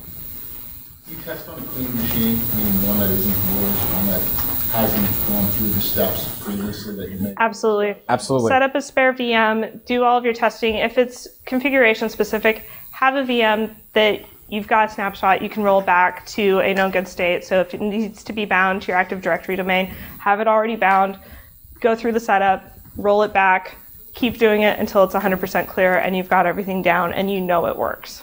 I do a ton of documentation in VMs because that way I can pretty much pre-set up what I want to have. Like I can actually have a user account called username. I can have the computer name set to computer name. Things that aren't actually going to exist in my environment, but are generic enough that people aren't going to be like, oh, wait, maybe he means this or that. No, it's just genericize as much as possible, in my opinion. But testing your documentation is a big part of that, in my opinion. Yeah, okay. All right, keeping things up to date. So we're in an environment now where there's a brand new OS every year. How many folks in here have signed up for the Mac Dev beta so that you can actually play with Snow Yosemite early? Excellent. If you haven't, it's Snow Yo. Pretty much. I mean, El Capitan is pretty much Snow Yosemite. So if you have not done this, spend the $100. You not only get Mac OS, you also get iOS now. You probably are in an environment where you have to deal with both things. Play with it. It is entirely worth it to test it and make sure everything's working first. Make sure that your deployment will still work. If you're doing any sort of deploy software, make sure everything is up and running. Don't get caught with the new operating system came out and we haven't tested it at all, and gee, you all have admin accounts on your computers, but please don't install it. You will still get those 10 people coming to your desk saying, I installed it and now AD doesn't work and I can't log in. So save yourself that pain, do your testing. That way you can say, nope, this isn't going out. And once you have your old documents, so at this point, hopefully you've all put Snow Leopard out to pasture. Don't throw away your Snow Leopard docs. You may need them at some point. Archive them. Storage is cheap. archive things and keep them. They will end up in the vault from the end of Indiana Jones, but that's totally okay. Okay. And because we needed to have at least one Marvel slide in here, Cap reminds you to watch your language. Make sure that you do not cuss in your documentation, no matter how much you want to. Feel free to cuss as much as you want in your initial documentation that's not going online. We have all dealt with that server rack that we want to kill. Feel free to put that into your personal documentation. Also, do not have outward hostility. Nothing will turn off a user reading your documents worse than being mean and belittling them. So be nice. You also have no idea who will be reading your documentation, so keep everything open. And the documentation you leave behind is a legacy for the next person. And imagine if you're walking into a new place, what do you want to run into? Do you want to run into somebody who has left you this nasty, hate-filled spew, or something that's nice and friendly? It's up to you. Neutrality and tense. So I was a liberal arts major, so I spent way too much time writing papers. And I came in at the right time so that I could skip using he in all of my documentation. Keep things in third-person neutral. Use they, use you, don't use he or she. It's outmoded, it's limiting, it's not good. Also, keep things in present continuous tense. So you do step, you do the next step, you keep going. Nothing ever slips into past tense. Can we use it? Like it puts the lotion in the basket?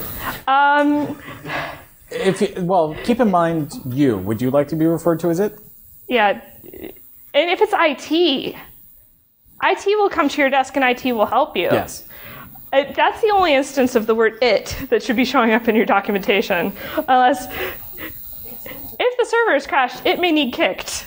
Yeah. Might be okay.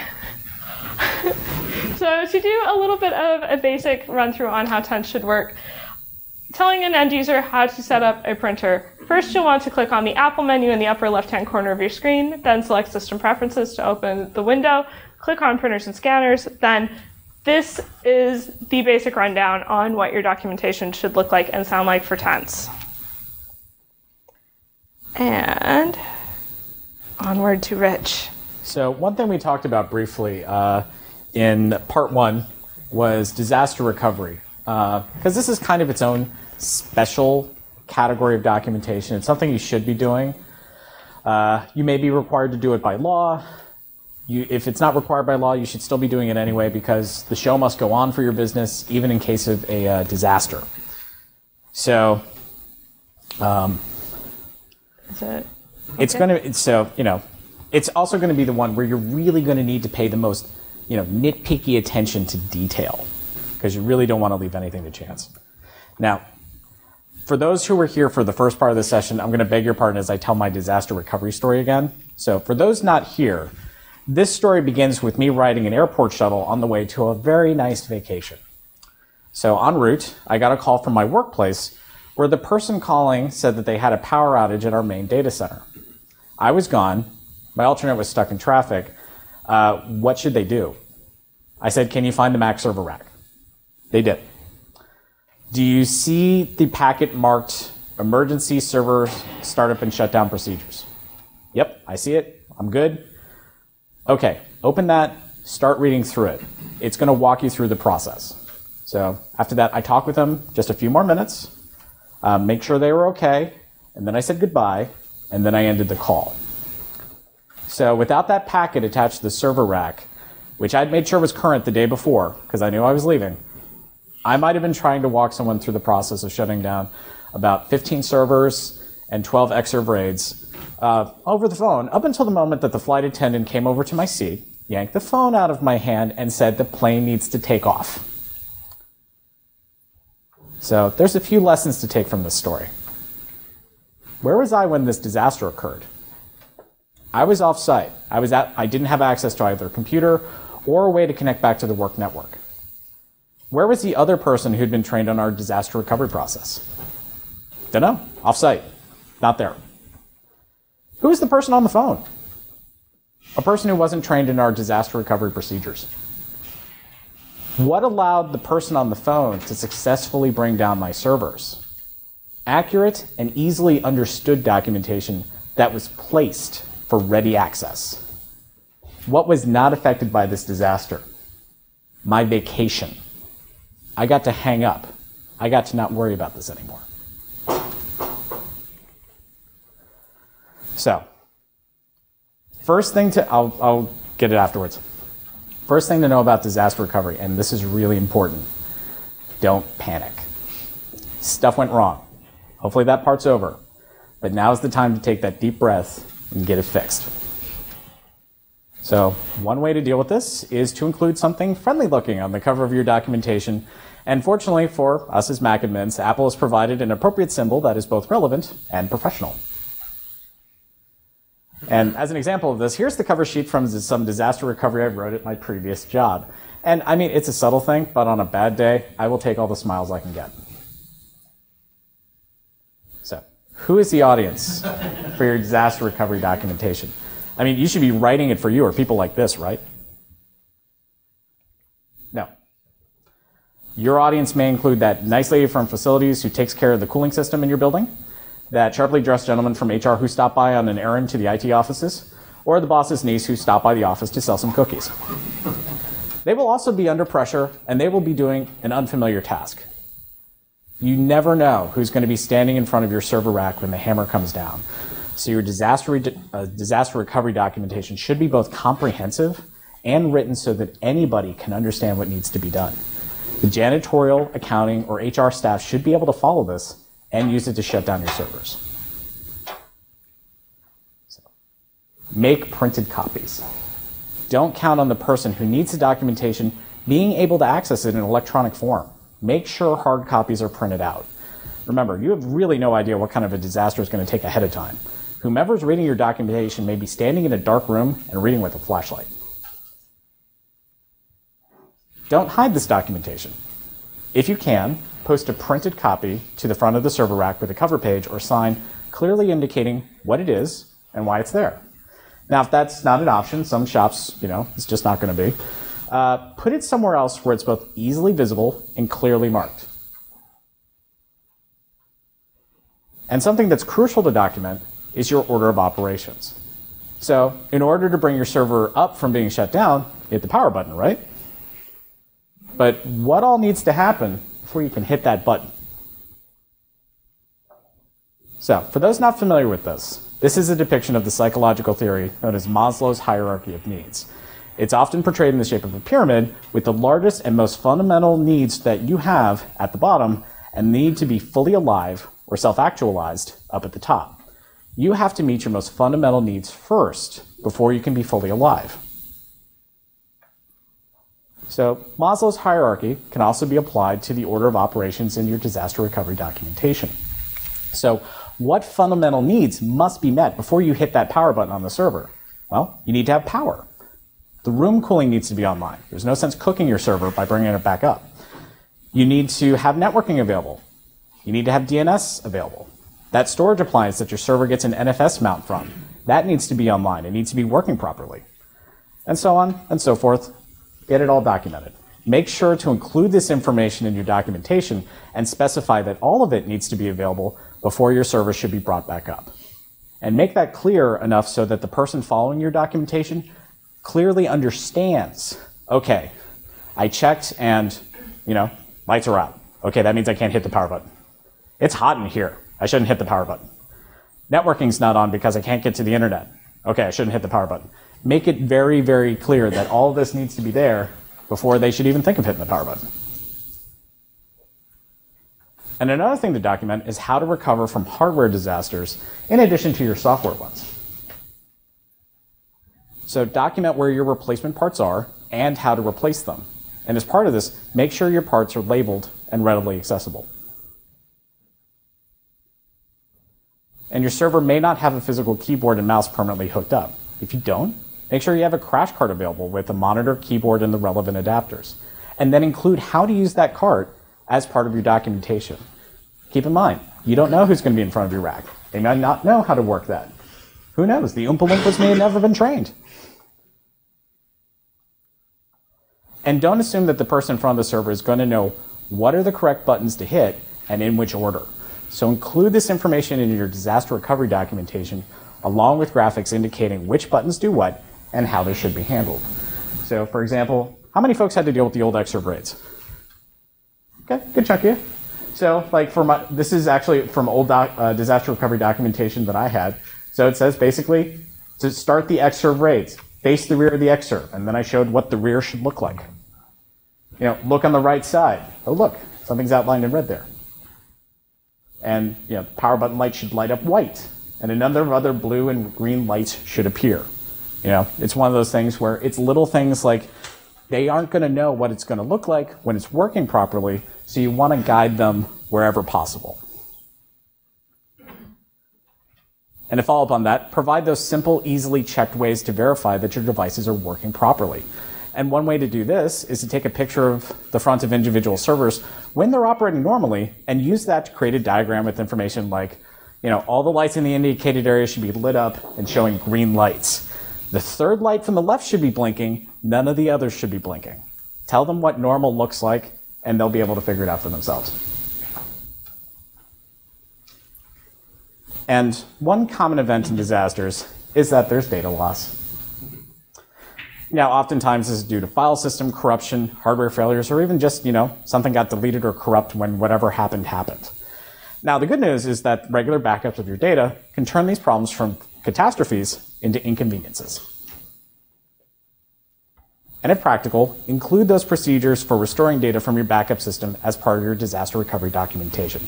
Now, that said, this is one part of your disaster recovery process where you'll probably want to have an IT professional handling this task. Now, assuming that this is the case, make sure to clearly indicate that in the documentation so that the non-IT folks know that they should stop at this point and get some assistance. And make sure that your disaster recovery documentation is as up-to-date as it is possible to make it. But how do you know what's now obsolete? Well, the best way to find out what's now obsolete is to test your documented disaster recovery procedures, including your data restoration process. How often? I would say at the very least annually. Quarterly is better. For your data restoration procedures, maybe even more often, test that monthly. Because remember, you don't have a backup system. What you should have is a restore system. You can take all the backups you like, but if your restores don't work, then you've just wasted a lot of time and effort. And with this, remember, schedule your downtimes. Do not suddenly take everything out from under your users. And if you're going to do it over the weekend when no one's there, start it on Friday night or Saturday morning. Don't wait till Sunday. Yeah. If something goes horribly, terribly wrong, give yourself as much of a window to recover as possible. Yeah, and that falls, that's another thing with communication with your users about this kind of thing.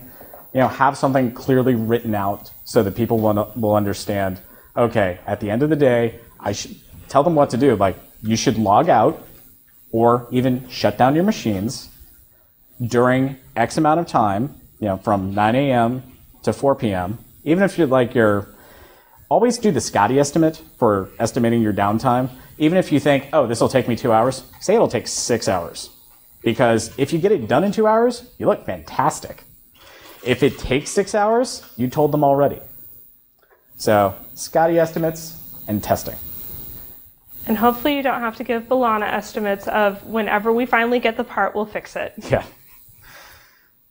So, use the results of your testing to ruthlessly weed out your disaster recovery documentation. The only thing that should be in it is current information because, once again, you have no idea who's going to be following these instructions. They're not going to know that, oh, yeah, that got changed out last month. They're going to have no idea that it doesn't work anymore. All they have is the words on the page. Because remember, you've also printed this out because they might be reading it in a dark room.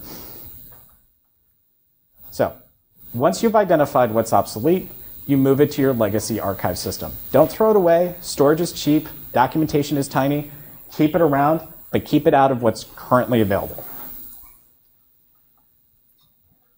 Now, as part of testing your disaster recovery procedures, identify which of your human-driven processes can be handled by automation and invest that time and effort in automating them. For example, if part of your current process in your documentation involves open a terminal window and run this command, figure out how that command can be run by something other than a human being, by an automated process.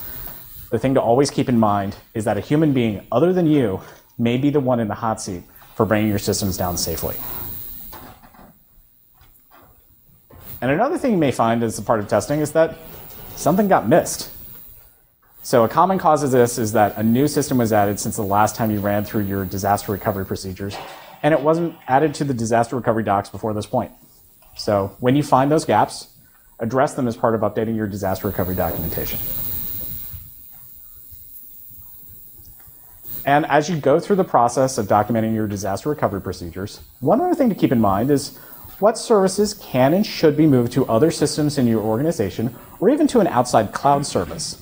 And the reason for that is that if you've transitioned a particular service to be handled by another system, you've also outsourced that disaster recovery responsibility and the associated disaster recovery documentation to those people. So that's less work for you and potentially less risk of having a disaster. That's assuming that that other system is built on a high availability model. Now, that said, there are some crucial questions to ask before moving a particular service. If you don't get back answers that satisfy your needs, don't move that service. You're going to have to keep providing that disaster recovery for your own shop. And last but not least, don't panic. It's already happened. The best thing you can do now is just buckle down and get it fixed. Yeah, the odds of things breaking worse after they've already broken are very, very slim, unless the building is caught on fire. And if the building has caught on fire, just get out. Yeah. And after don't run in there and try to rip the servers out of the racks and save them. Do not join the disaster. Run away from the disaster. Yeah, so don't panic. Chances are that as long as whatever happened has stopped, this is the point where you're picking up the pieces, and hopefully you can just go from there. So at this point, we're going to open it to Q&A, or if people are so inclined, they can make more sandwiches out of the peanut butter and jelly massacre we've got over there. And we do have additional documentation on sandwiches that we have not tested yet from the earlier session. So if you want to, we totally can. But first, we're going to open up the floor to questions. Yeah. What about passwords? Passwords are kind of, it's one of those things, it kind of depends on how important that is for your disaster recovery procedure. One thing I used to do for my servers was I used to just leave them logged out to the login screen, and I deliberately enabled the option in OS X Server to show that shutdown and restart button on the login window. So my procedure was basically, I need you to bring up the screen, and then I need you to select the shutdown button. And I had a screenshot with the shutdown button outlined in red. They didn't need to log in. All they had to do is hit that button, and the server was going to go down. Now, there is a risk there that someone could get into your data center and just start madly hitting shutdown buttons. That could be a disaster. But you have to weigh that risk against, the idea that someone who is frankly scared and doing an unfamiliar task needs a simple way of bringing your stuff down. By SAN and RAID arrays, you have to authenticate as an administrator.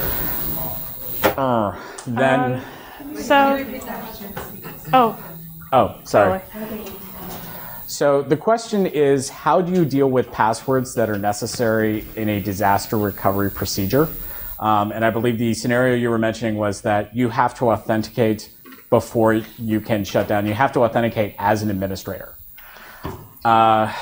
That's kind of a tough one, because what you may need to do... Well, I have some thoughts on that. So do you use anything like 1Password or LastPass or OneLogin, anything like that? For this stuff. Okay. Something that might be good is setting up a 1Password or something along those lines that you can access in the event of a disaster. So have the documentation for how to get in to the account.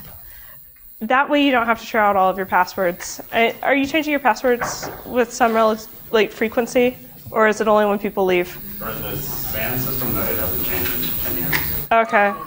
So, holy cow, what do you do when folks leave your shop if you're not changing your password and it's been the same for 10 years? Okay. All right. That's clearly a good work environment. Yeah. Congratulations, you work someplace awesome. That's actually amazing. And passwords should be changed whenever IT people change, at the very minimum. And you could, it's hard. It's not straightforward or easy. Does Tom have ideas? Hello. Yeah. Well, in that particular case, what we've done in a lot of places, we keep a DR plan on file for most of our clients that has, this is what the network looks like. I have been hit by a bus. So here's how you deal with this problem. And in those particular cases, we actually print the password out on a sheet of paper that is then sealed into an envelope and placed into the office safe. Yeah. Because every office should have a fire safe of some kind. Everybody's got important HR documents that really need to be stored in a fire safe environment anyway. And so in that particular case, we put it right in with all the other important documents and lock the fire safe. So if I get hit by a bus tomorrow, most of our clients are probably just fine. And that's a similar procedure that I've used in previous workplaces as well, where part of the disaster recovery testing procedure was part of the process of updating our disaster recovery documentation was you had to write down 3 copies, basically 3 separate copies of all your passwords. One went into an envelope that went into the office safe. One went into the safe located at my contracting company. I was working as a contractor. One went into a safe that was at an off-site facility. So even if the building burned down, there were still 2 other copies other places. And, it's one of those things where no matter where it burned down, you still had at least 1 extra copy somewhere. And I believe the standard was the off-site copy had to be at least 15 miles away or something like that. So at least far enough that hopefully whatever hit you didn't hit it. So that's one way to handle it. And in that case, you're dealing with more of a physical security problem than anything else. Because, of course, once you open the safe, hopefully it's easy to just open the envelope and read. And in that case, refer to that in your documentation. Be like, the password for this is stored in room X in the office safe. Talk to blah for the combination. And talk to blah as delegate if blah isn't available. And make sure that there is a delegate who also has that combination. Pam. So we all get the initial documentation part, but then there's the moves, adds, and changes part that goes along with it. What kinds of tools are you guys using so that, if you have 50 or 60 or 120 million machines documented, and now you've done some Mac work on them, moves, add, change work on them, well, how do you reflect that? Because you're not going to go through just a list of, we made these changes over the last year, good Lord. Oh, geez. I can take it if you... I would say make sure that you're documenting things as you go. So if you're... What kind of tool would you use for that? That's really where my question is. And it really is based on what you're comfortable on. So if you're working from a wiki system, make sure that you're going in and adding notes on the wiki as you go. It really is entirely critical to what system it is. Yeah, and another nice thing about using a wiki is that it also tracks those revisions. So if you need to, you can go back in time. What I've used for this kind of situation, where you need to have those kinds of moves, adds, and changes tracked, I use my ticket system. And I make sure to associate the asset that I'm talking about, associate that with the ticket, so that when you look up the asset, it also has those tickets associated with it. So it's your moving record of what's been going on with this system. That would, that's how the shops I've worked at have handled this situation. And if you're doing, I subscribe to the philosophy of everything's a ticket, even project work. So it really helps with tracking those various, those little moves, changes, whatever. This broke, this got fixed, this new part's in, this is that. You're doing it as part of your normal workflow anyway, and just leverage that, take advantage of that. Yes? This doesn't apply to all types of documentation, but I definitely recommend looking at your documentation and thinking, can I automate this so the documentation is no longer needed? Like I look at most documentation as like sort of pre-automation work. You may have covered that. Did I? Too far. There we go. Yep, automation. So, automating away documentation. document the automation as Yeah. well. So if you're going to automate it, make sure that there's still a breadcrumb of, so that we don't have to go through the huge big process of installing, say, Homebrew and all of the associated packages on software dev computers. We made a script and it does this. And make sure that's documented. So document the chunks too. Yeah. And that can take, documenting that kind of thing. You could have documentation basically that says, this is script X. Script X does these things.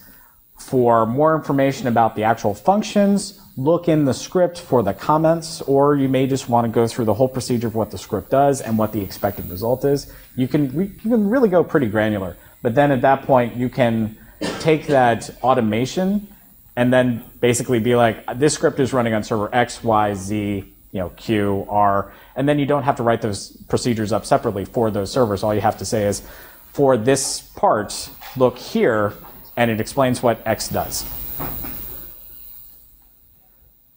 Yeah. So, further comment, like I tend to, the first time something happens, I'm documenting, how to fix it at all. And then the next time it happens, I'm documenting like how to automate that on the command line. Mm-hmm. And then like the next time I'm actually automating it and sort of including all of that documentation as a part of it. So it's sort of built up as I go. Yeah. And especially when you're doing something that's unfamiliar for the first time, screenshot the heck out of it. Every action you take, that's another screenshot. And the reason for that is that you don't know until you've hit the end what's essential. You may find out that you've littered your entire desktop with screenshots and you really just needed 5, but you've got those 5. And I wouldn't even say get rid of the extras. Just put them in a little folder that says didn't need them or archived or something. But hang on to them just in case you're like, oh, I did need that detail. I've still got that screenshot. And a good example of that is my we had to install a backup client for my one Mac server that used Commvault's Unix client. Does anyone use Commvault for their backup stuff? Isn't that documentation awesome? So I asked my backup administrators, how do I install this? And they sent me to the vendor site. And I looked at the vendor site and I was just like, this is awful. Can you guys tell me how to do this? They're like, couldn't you figure it out from the vendor site? I was like, no, I couldn't figure it out from the vendor site. Could someone just come and sit down with me while I go through the process, and that way you can just watch over my shoulder and see what I'm doing, and if I hit something that's wrong, you can let me know, and then I'll know. So one of our backup engineers came down, sat next to me, he started going through the procedure, and every time I did something, I took a screenshot. He's like, why are you taking all those screenshots? I was like, so I don't have to bug you about this later. We went through the process, and he quickly found out just how little he knew about Commvault's backup setup procedure. We had to call Commvault. We had to go back to the vendor documentation. But over the course of getting all this together, we took probably about a zillion screenshots. And then I had a document, and I didn't have to bug them anymore.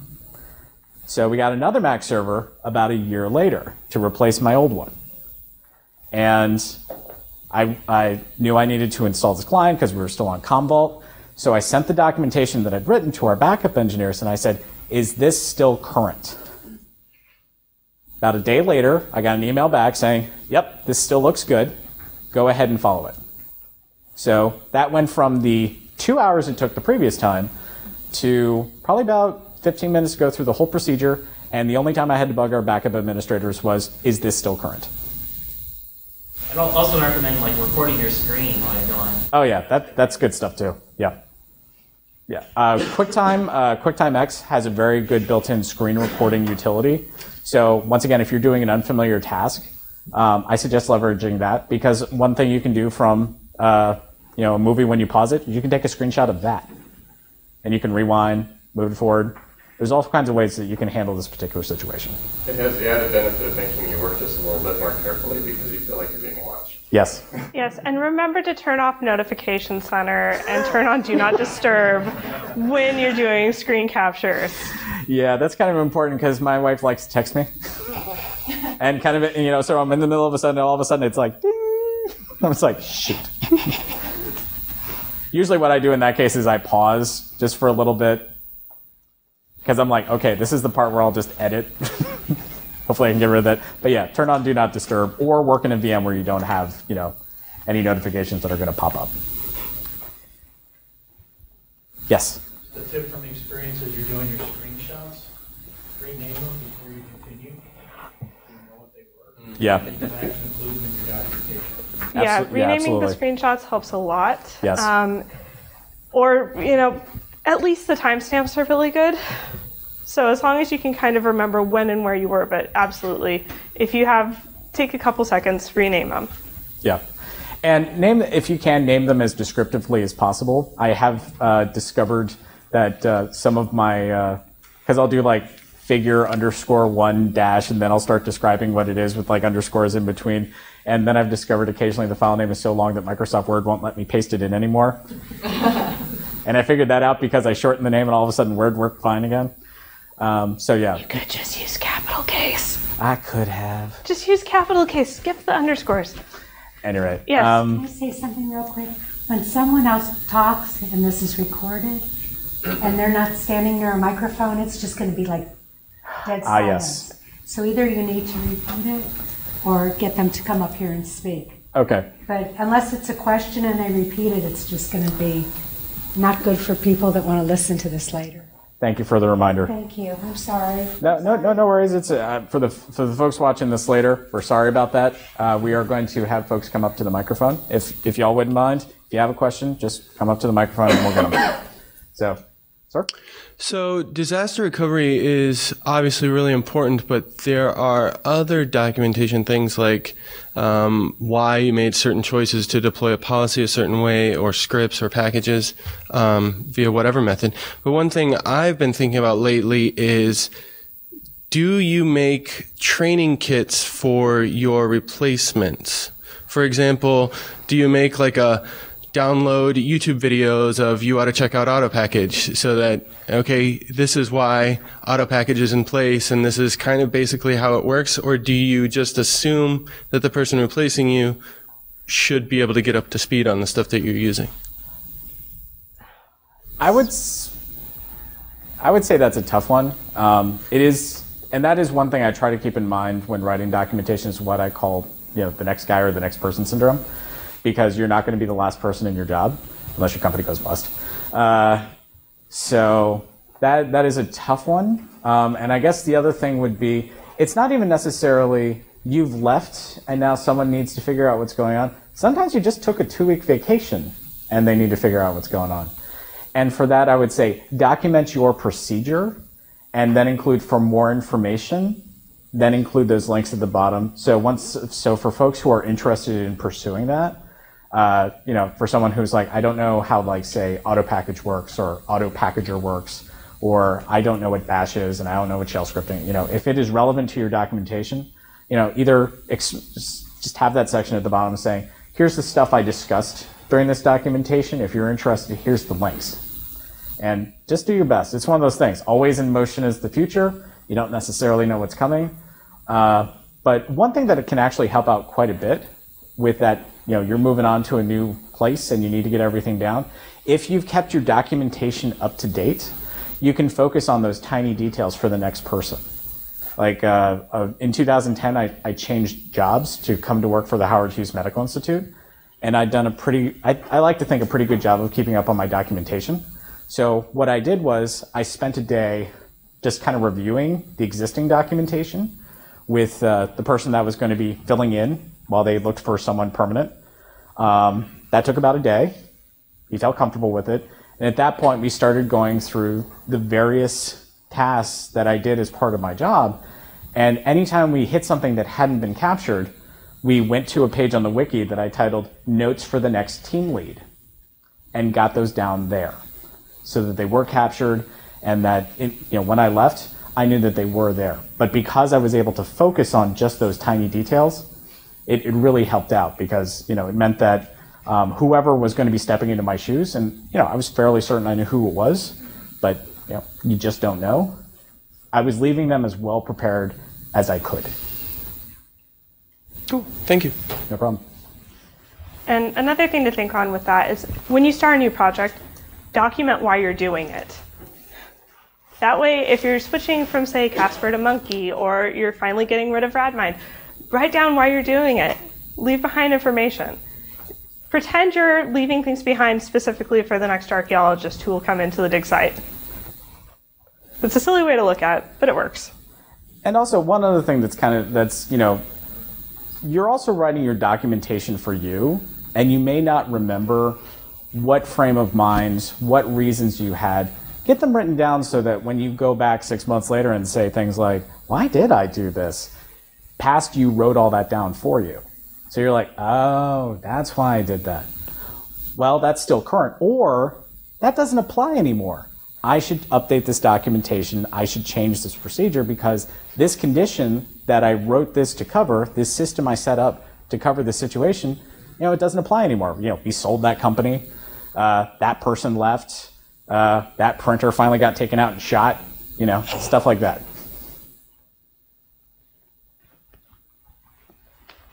Anybody else? So, any more questions? Yes? No? Maybe? No? Do you want to make more sandwiches? It can't be even more of a disaster than it was before. Yeah. Well, you know what?